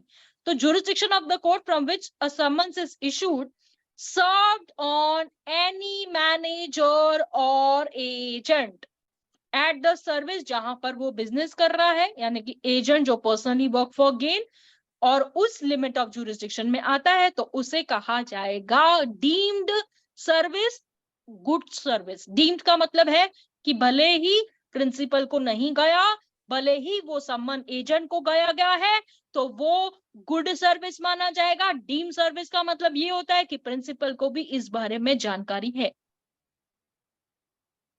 ठीक है। For the purpose of this rule, master of a ship shall be deemed to be an agent of the owner or a character. यहां से आपको खुला मैंने बता दिया कि जो पर्पस है इस रूल का, master of a ship shall be deemed to be the agent of the owner, ठीक है, और कैरेक्टर। तो सीधा सीधा यहां पे बता दिया आपको। Clear. Service on agent in charge of suit of immovable property. अब इमूवेबल प्रॉपर्टी का मतलब क्या है, which property is immovable property, what is immovable property. Ma'am section से मैम जो मतलब इमूवेबल है मैम, जो अर्थ से अलग हो, अर्थ से अलग हो। With earth. Yes ma'am, immovable. पगला गई हो क्या?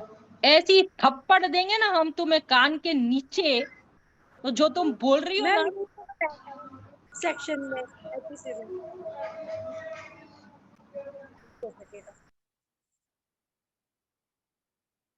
अरे मैम मूवेबल, सॉरी मैम, उल्टा हो गया मैम।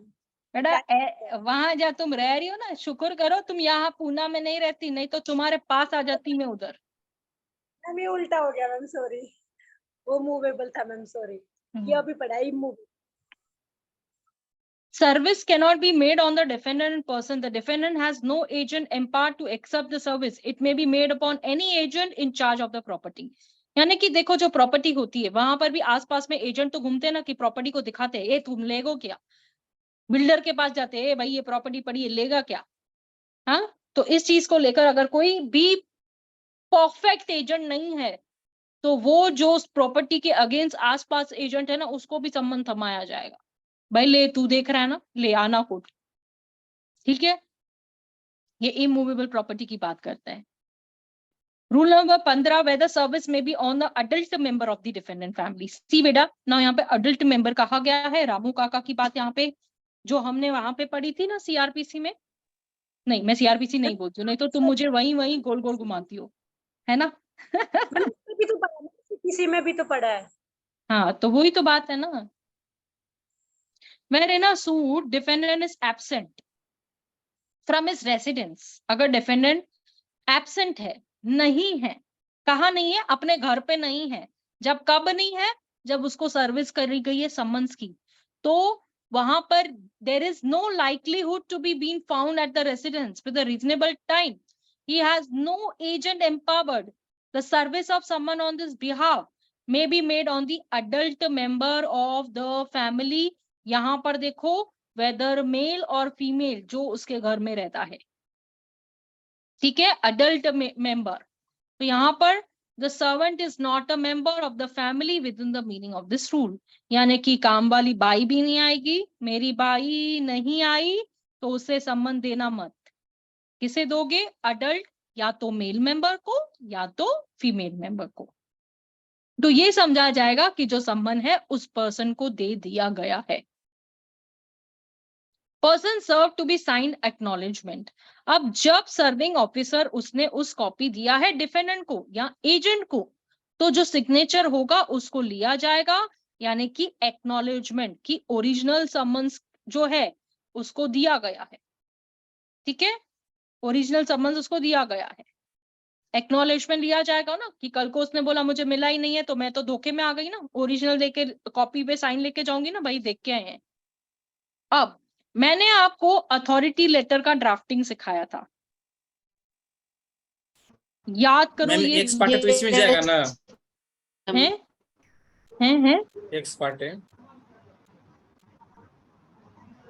बेटा, आई am not sir first of all, okay. So the summons on the CRPC also you cannot serve on Ramu Kaka ji और काम वाली बाई, आप उनको भी सम्मन सर्विस नहीं कर सकते हैं। ठीक है, इन CRPC also you have the first criteria and the same what am I saying now कि जूही ओ जूही, यस मैम। तबीयत कैसी है? ठीक हो तुम?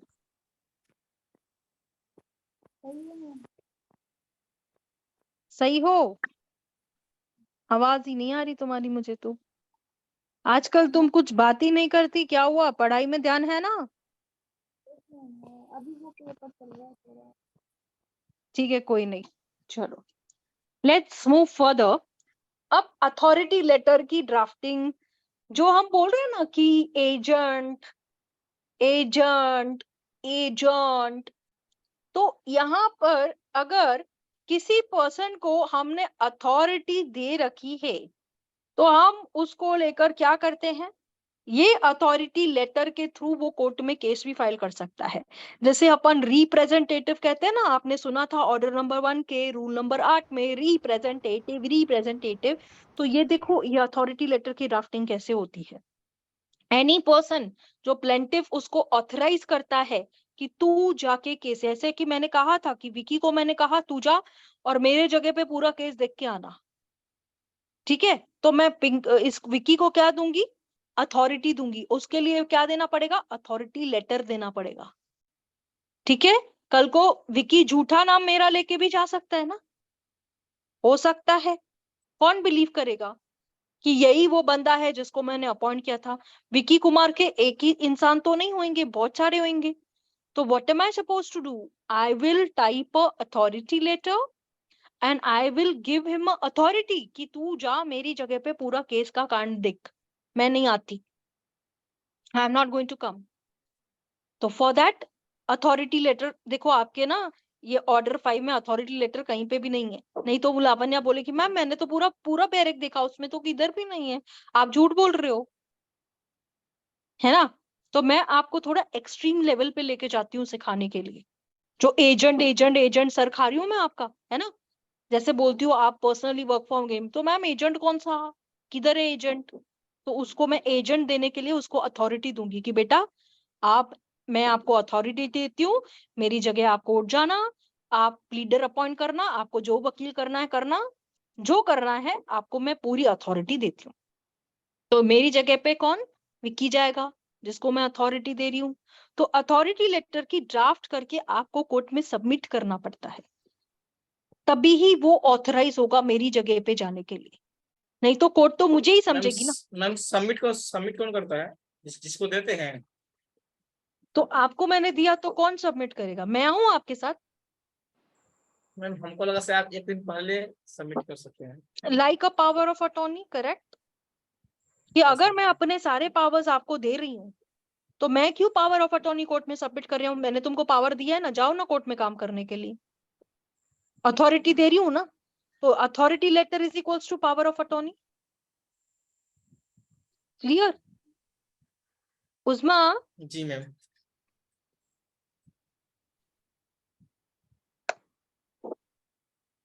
yes you remember Ma'am. मैंने आप लोगों को अथॉरिटी लेटर का ड्राफ्टिंग कैसे करते हैं ये तक सिखाया है,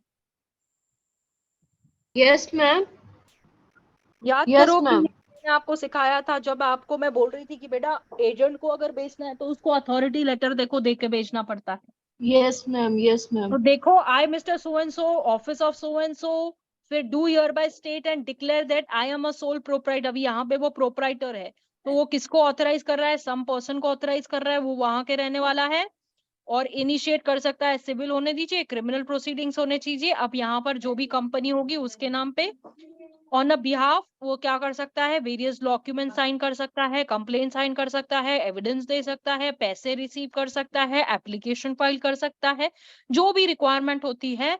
और ये बंदा कौन है, ये एक्टिव मैनेजर है और उसको पूरे बिजनेस ट्रांजैक्शन के बारे में पता है। सिंस इंसेप्शन का मतलब होता है from starting, from the beginning, from starting. Clear? This is an authority letter. तो आप वहां पे ऑथराइज एंड साइन करते हो नीचे, और एक्सेप्ट करता है वो पर्सन उस बिहाफ पर। समझो एजेंट कैसे आएगा, पावर ऑफ अटॉर्नी होल्डर कैसे आएगा, Yes. देखा आपने ड्राफ्ट Yes. कैसे किया जाता है। ठीक है। Now rule number 18, endorsement of time and a manner of service.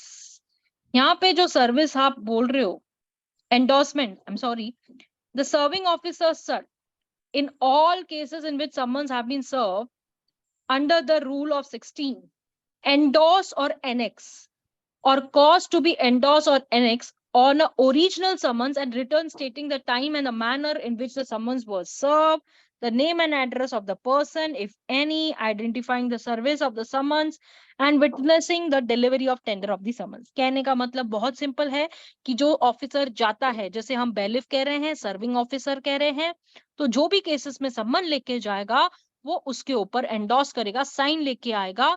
क्यों? अगर ओरिजिनल समन्स पे साइन और ये करके नहीं लेगा तो हम कैसे माने कि वो समन सर्विस करके आया है, और उसका नाम लिखेगा, उसका एड्रेस लिखेगा, उसकी आइडेंटिटी लिखेगा। अगर कोई विटनेसिंग उस चीज को है कि हाँ भाई ये समन्स हमने इसको दिया है, तो उसका भी साइन लेके आ सकता है कि ये देख मैं इसके घर पे गया हूँ और समन्स देख के आया हूँ। ठीक है। Rule number 18। Now service by court. अब रूल नंबर 9। आप बोलेंगे कि मैम 18 से सीधा इधर क्यों लेके आ रही हो भाई, यही तो अपना टैक्ट है, इसको कैसे पढ़ना है आपको। तो by where the defendant reside within the territorial jurisdiction of the court. What do you mean by territorial jurisdiction? Ma'am area wise.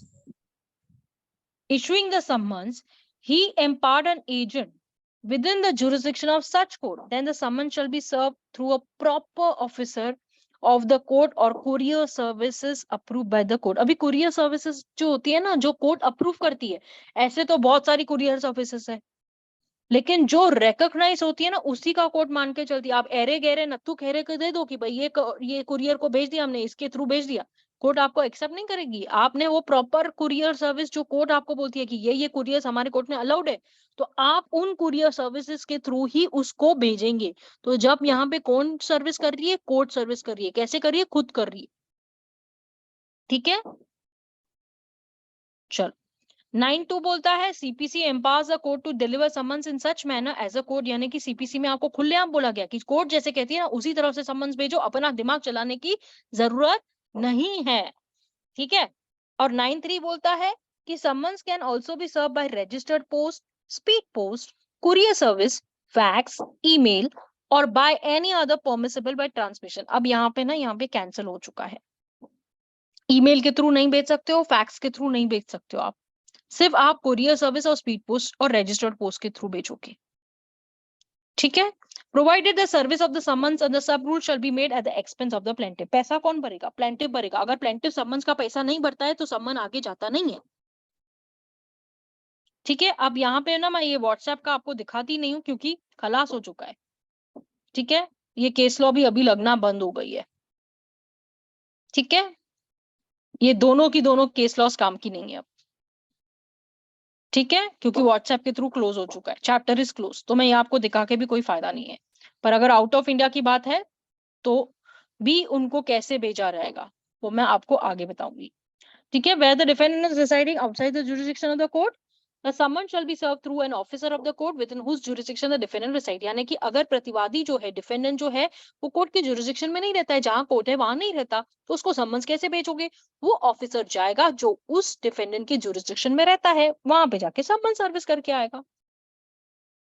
9.5 बोलता है कि court shell treat refusal and acceptance of the valid service. यानी कि क्या बोल रहा है आपको कि कोर्ट आपका जो ट्रीट कर सकती है, रिफ्यूज भी कर सकती है, एक्सेप्ट भी कर सकती है वैलिड सर्विस को लेकर।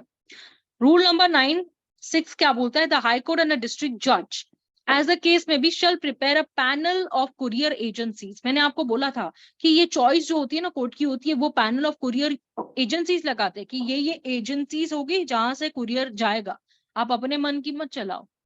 ठीक है, service by plaintiff, the court also permit service by summons of the plaintiff in addition to the service by the court. यानी प्लेंटिफ भी समन सर्विस कर सकता है। Substituted service rule number 17, 19 and 20 में पढ़ेंगे what is a substituted service. पहले तो आपको समझना पड़ेगा कि सब्स्टिट्यूट सर्विस क्या होती है। वो सर्विस होती है जो ऑर्डिनरी मोड ऑफ समन्स, यानी कि देखो जैसे आप समन्स भेज रहे हो, या तो आरपीएडी के थ्रू भेजो, या तो कुरियर के थ्रू भेजो, या तो फैक्स के थ्रू भेज रहे थे, या तो व्हाट्सएप के थ्रू भेज रहे थे, या तो this is a substitute service. ये नहीं तो ये नहीं तो ये नहीं तो ये, समझो। Service of summons by affixing, service of summons affixing is made by the defender और agent such other person refuses to sign और एक्नॉलेज। अब कोई भी एजेंट है, वो बोलता है नहीं लेगा, जाओ जाओ भागो इधर से, कौन है तुम? या साइन करने के लिए भी तैयार है? नहीं है। एक्नॉलेज करने के लिए भी तैयार है? नहीं भाई, तुम कौन? नहीं लेंगे हम लोग, चलो जाओ इधर से। ऐसे भी करते हैं। तो ऐसी जब बात होती है तो सर्विंग ऑफिसर अपना दिमाग यूज करेगा और cannot find the defendant, there is no agent to accept nor any other person can be made. The serving officer क्या करेगा? उसके घर के बाहर चिपका के आएगा, आउटर डोर पे, और ऐसी जगह पे लगा के आएगा जिसे हम कॉन्स्पिशियस कहते हैं, जिसकी भी आंख नहीं जावे उसकी भी जावे, ऐसा घर के बाजू में होना चाहिए। या तो वो बिजनेस जहां पे कर रहा है उसका दुकान होने दीजिए, उसका कंपनी का कुछ भी रहने दीजिए, उसके बाहर चिपका के आ जाएगा। ठीक है, और ओरिजिनल किसको जाएगा? कोर्ट को जाएगा वापस कि हमने उसको इशू किया था। ठीक है, उसके बाद में वो रिपोर्ट एंडोर्स होगी स्टेटिंग दैट कि उसने उस चीज को एंडोर्स किया है, और उसके बाद में वो एड्रेस होगा उस पर्सन का by whom the house was identified and the presence of copy was affects। यानी कि आजू बाजू का किसी का भी लोग रहते हैं ना, उसको लेके देखेंगे, भाई देखो हमने इधर चिपकाया, तो उसका भी साइन लेके जाया जा सकता है कि हमने यहाँ पे चिपकाया है। ठीक है, कितना भी शाना कौवा बन, हम तो तुझे फंसा के रहेंगे, है ना। Rule number 19, examination of serving officer. अब जो हमने वहां पे देखा था ना, तो जब समन्स को रिटर्न होता है, the court shell if return under the rule has not been verified by an affidavit, the serving officer, जो हमने देखा था ना वहां पे पुलिस ऑफिसर का एफिडेविट लिया जा रहा है, यहाँ पे बेलिफ का एफिडेविट लिया जा रहा है। देखो देखो देखो, उसको वेरीफाई किया जाएगा ऑन ओथ। चल एफिडेविट दे, बॉक्स में रुक और बोल touching the proceedings and make such inquiry in the matter. अगर उसे लगता है तो वो इंक्वायरी करेगा, डिक्लेयर करेगा समन्स को सर्व किया गया है। अगर उसको नहीं लगता है तो फ्रेश समन्स भी कर सकते हैं, जैसे हमने वहां पे देखा था। सब्स्टिट्यूट सर्विस जो आप रूल नंबर 20 में देखते हो, where the court there is a reason to believe the defendant keeping out of the way for the purpose। अभी क्या करता है ना, प्रतिवादी बहुत चीटिंग करता है, घर ही नहीं आता है, ऐसे करता है, घर ही नहीं आता है, छुप के बैठता है, अरे बेलिफ आने वाला है इस समय, भाग जाता है, तो अवॉइड कर रहा है सर्विस कि जैसे उसको नहीं मिले। तो एनी रीजन अगर ऐसा है तो ordinary way the court shall be serve affecting a copy. जैसे कि मैंने आपको बोला कि कॉपी घर के बाहर लगाई जाएगी, ऐसी जगह पे लेकर जाएगी जहां पे सब लोग देख सकते हैं, और उसमें वो पर्सनली वर्क फॉर गेन कर रहा है, या कोर्ट जैसे भी ठीक समझती है, वही बात यहाँ पे बताई जा रही है। where the court acting under sub rule 1 orders a service। अभी देखो ना, यहाँ पे बहुत चालाकी होती है। जैसे कि यहाँ पे ना तान्या मुझे बोलता है कि मैम लोकल न्यूज़पेपर में एडवर्टाइजमेंट देनी पड़ेगी।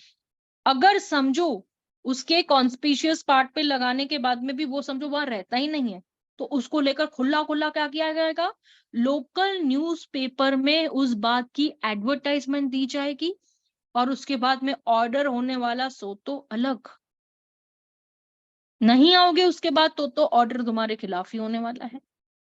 मैम उससे रेप्यूटेशन मैम इंसल्ट नहीं होएगी? इसकी इंसल्ट नहीं होगी मैम डिपेंडेंट की? नहीं ले रहे, बेशरम है तो क्या करेंगे हम लोग? होने दो इंसल्ट, हम क्या कर सकते हैं? बेशरम को बेशरम के जैसे ही समझाना पड़ेगा ना। तो कोर्ट ने भी बोला ना कि इसको दिखाते हम लोग, फिर एडवर्टाइजमेंट करेंगी कोर्ट, लोकल न्यूज़पेपर में दिया जाता है इसकी वजह से तो उसका। और उसके बाद अगर वो नहीं आता है तो ऑर्डर उसके खिलाफ तो होना ही होना है, फिर वो कुछ भी करे। ठीक है। Service substituted by order of the court shall be effectual and it has been made, ऐसे किया जाएगा जैसे डिफेंडेंट को पर्सनली किया गया। Where the service of the summons appearance is fixed, तो यहाँ पर क्या होगा? फिक्स, जो भी अपीयरेंस होगा उस समय उसे आना ही है। तो what is summons? Someone is a legal document issued by the court on a person involved in legal proceedings. If the summon is not duly served, then no action can be, अगर summons को proper service नहीं किया गया है तो कोई भी action defendant के खिलाफ नहीं लिया जाएगा। तो जैसे हम कर रहे हैं ना, लोकल न्यूज़पेपर के थ्रू कर रहे हैं उसको, है ना। तो if a defendant fails to attend the court after receiving summons, तो ex parte one side hearing हो जाएगी, मत आ, बाढ़ में जा, प्लेंटिव ऑर्डर लेके जाएगा, फिर तो हम तेरे घर पे आएंगे। ठीक है। प्रोविजो बोलता है रिलेटिंग टू द समन्स, इसको आप सेक्शन नंबर 27 से 32 पढ़ते हो।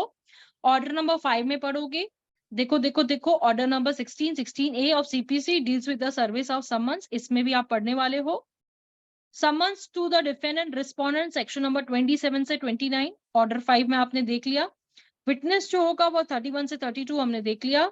16A सेक्शन 61 से 69 सीआरपीसी हमने देखा है कि वो service of the summons on accuse and witness के बारे में बताता है। अब section number 27 summons of defendants, section number 27 क्या बोलता है? Where the suit has been duly instituted, यानी कि जब सूट फाइल किया गया है तो समन क्या किया जाएगा? डिफेंडेंट को भेजा जाएगा, अपीयर करने के लिए बोला जाएगा, आंसर करने के लिए बोला जाएगा कि भाई प्लेंटिव जो है ये क्लेम करने की कोशिश कर रहा है, उसी मैनर में जैसे बताया गया है कि 30 डेज में आओ और अपना काम करके जाओ। ठीक है, just a minute.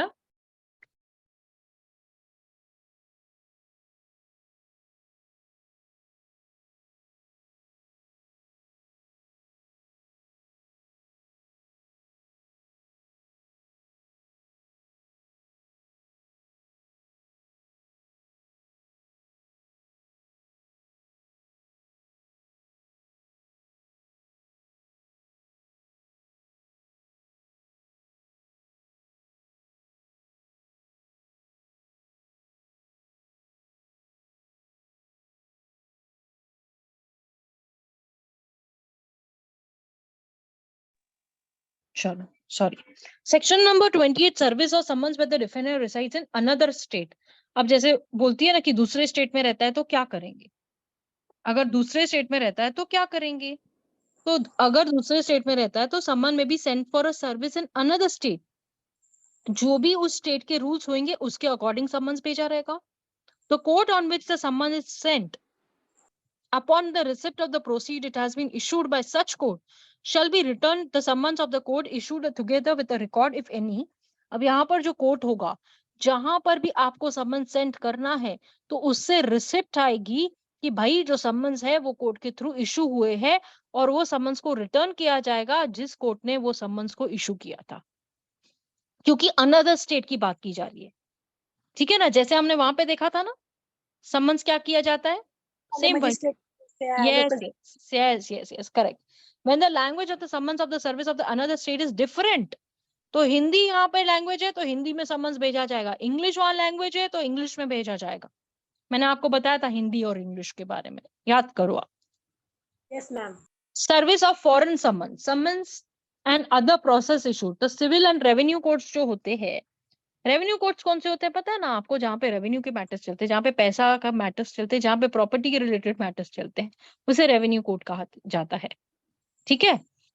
Any part of India with the provision of court does not extend, जहां पर भी ये कोड नहीं लगता तो सिविल और रेवेन्यू एस्टैब्लिश और any continue the central government outside India, ये सेंट्रल गवर्नमेंट जो है इंडिया के बाहर की, एनी सिविल और revenue code outside India to which a central government has a notification, वहां के नोटिफिकेशन एक ऑफिशियल गैजेट के थ्रू डिक्लेयर करवाया जाता है और इस प्रोविजन को अप्लाई किया जाता है। क्यों? क्योंकि ये फॉरेन की बात है, इंडिया नहीं है, आउट ऑफ स्टेट नहीं है। इंडिया दूसरे स्टेट की बात नहीं की जा रही है। तो यहाँ पर वो court in the territories to which court extends, और सम्मन्स को उसी तरीके से आपको करवाया जाता है।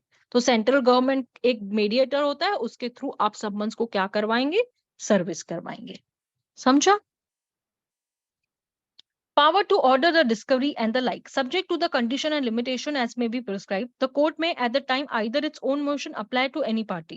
अब वो डिस्कवरी की बात की जा रही है, तो मेक सच ऑर्डर जो भी जरूरी होता है, रीजनेबल होता है, उस मैटर्स में रिलेट क्या किया जाता है कि आओ अपने आंसर को दो। जो भी इंट्रोगेटरीज होती है, जो भी क्वेश्चन आंसर करने हैं आप लोगों को, आप एडमिशन दे दो डॉक्यूमेंट्स के थ्रू, जो फैक्ट्स है, या डिस्कवरी कराओ, जो इंस्पेक्शन है, इंपाउंडिंग करना है। अब इन सब डिस्कवरी ऑफ डॉक्यूमेंट्स को लेकर ना, इंपाउंडिंग का मतलब क्या होता है कि कोई ऐसा डॉक्यूमेंट जो कोर्ट इंपाउंड करने के बाद में आपको कभी भी रिटर्न नहीं करेगी, यानी कि अब वो डॉक्यूमेंट कोर्ट को हो जाएगा, इसे कहते हैं इंपाउंडिंग।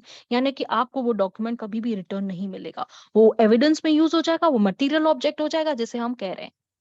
समझा? Issue summons to the person whose attendance is required either to, यानी कि समन्स की अटेंडेंस या तो एविडेंस देने के लिए बुलाया गया है, या तो उसे कहा गया तू डॉक्यूमेंट लेके आ, या कोई और फैक्ट को लेकर कि भाई तू एफिडेविट के थ्रू अपने फैक्ट को प्रूफ करके जा। ठीक है? समन्स टू विटनेस, ये प्रोविजन 27, 28, 29 अप्लाई करता है कि जो भी एविडेंस आपको देना है, या डॉक्यूमेंट प्रोड्यूस करना है, या मटेरियल ऑब्जेक्ट देना है, तो उसके लिए विटनेस को क्या किया जाता है, समन किया जाता है। 32 कहता है पेनल्टी फॉर डिफॉल्ट। अगर ऐसी बात है तो कोर्ट क्या करती है, कंपील करती है अटेंडेंस को कि नहीं आपको आना ही पड़ेगा, और नहीं आओगे तो आपके ऊपर वारंट इशू करेंगे। अगर फिर भी नहीं आओगे तो आपकी प्रॉपर्टी को अटैच करेंगे। अगर फिर भी नहीं आओगे तो हम आपके ऊपर 5,000 रुपए का फाइन लगाएंगे। अगर फिर भी नहीं आओगे तो हम आपको ऐसी सिक्योरिटी लेंगे कि अगर आप नहीं आओगे तो हम आपको सिविल जेल भेज देंगे। ठीक है? चल, almost my order 5 is fully complete. आप बोलेंगे कि आपने 21, 22, 23 सेक्शन तो नहीं पढ़ाया। मैंने आपको सीधे सीधे सेक्शंस की तरफ लेके गई, वही आपका जो है ऑर्डर नंबर 30 तक है। मैंने आपको उसी में रूल्स कवर करके दे दिए विद सेक्शंस के साथ में, क्योंकि वो सेक्शंस और रूल्स आपको सेम बोलते हैं। क्लियर? तो आप लोग क्या करेंगे, ऑर्डर नंबर 5 को पूरा पढ़ेंगे, रूल 1 to 30 लिख के और मुझे भेजेंगे। ये आपका होमवर्क है। चलिए, ओके मैम, नोट्स भेज दो मैम प्लीज। आप है ना उस्मा से कहो भेजेगी। उस्मा ऑर्डर जो सीपीसी के नोट्स है ना, उस्मा प्रोवाइड कर दे।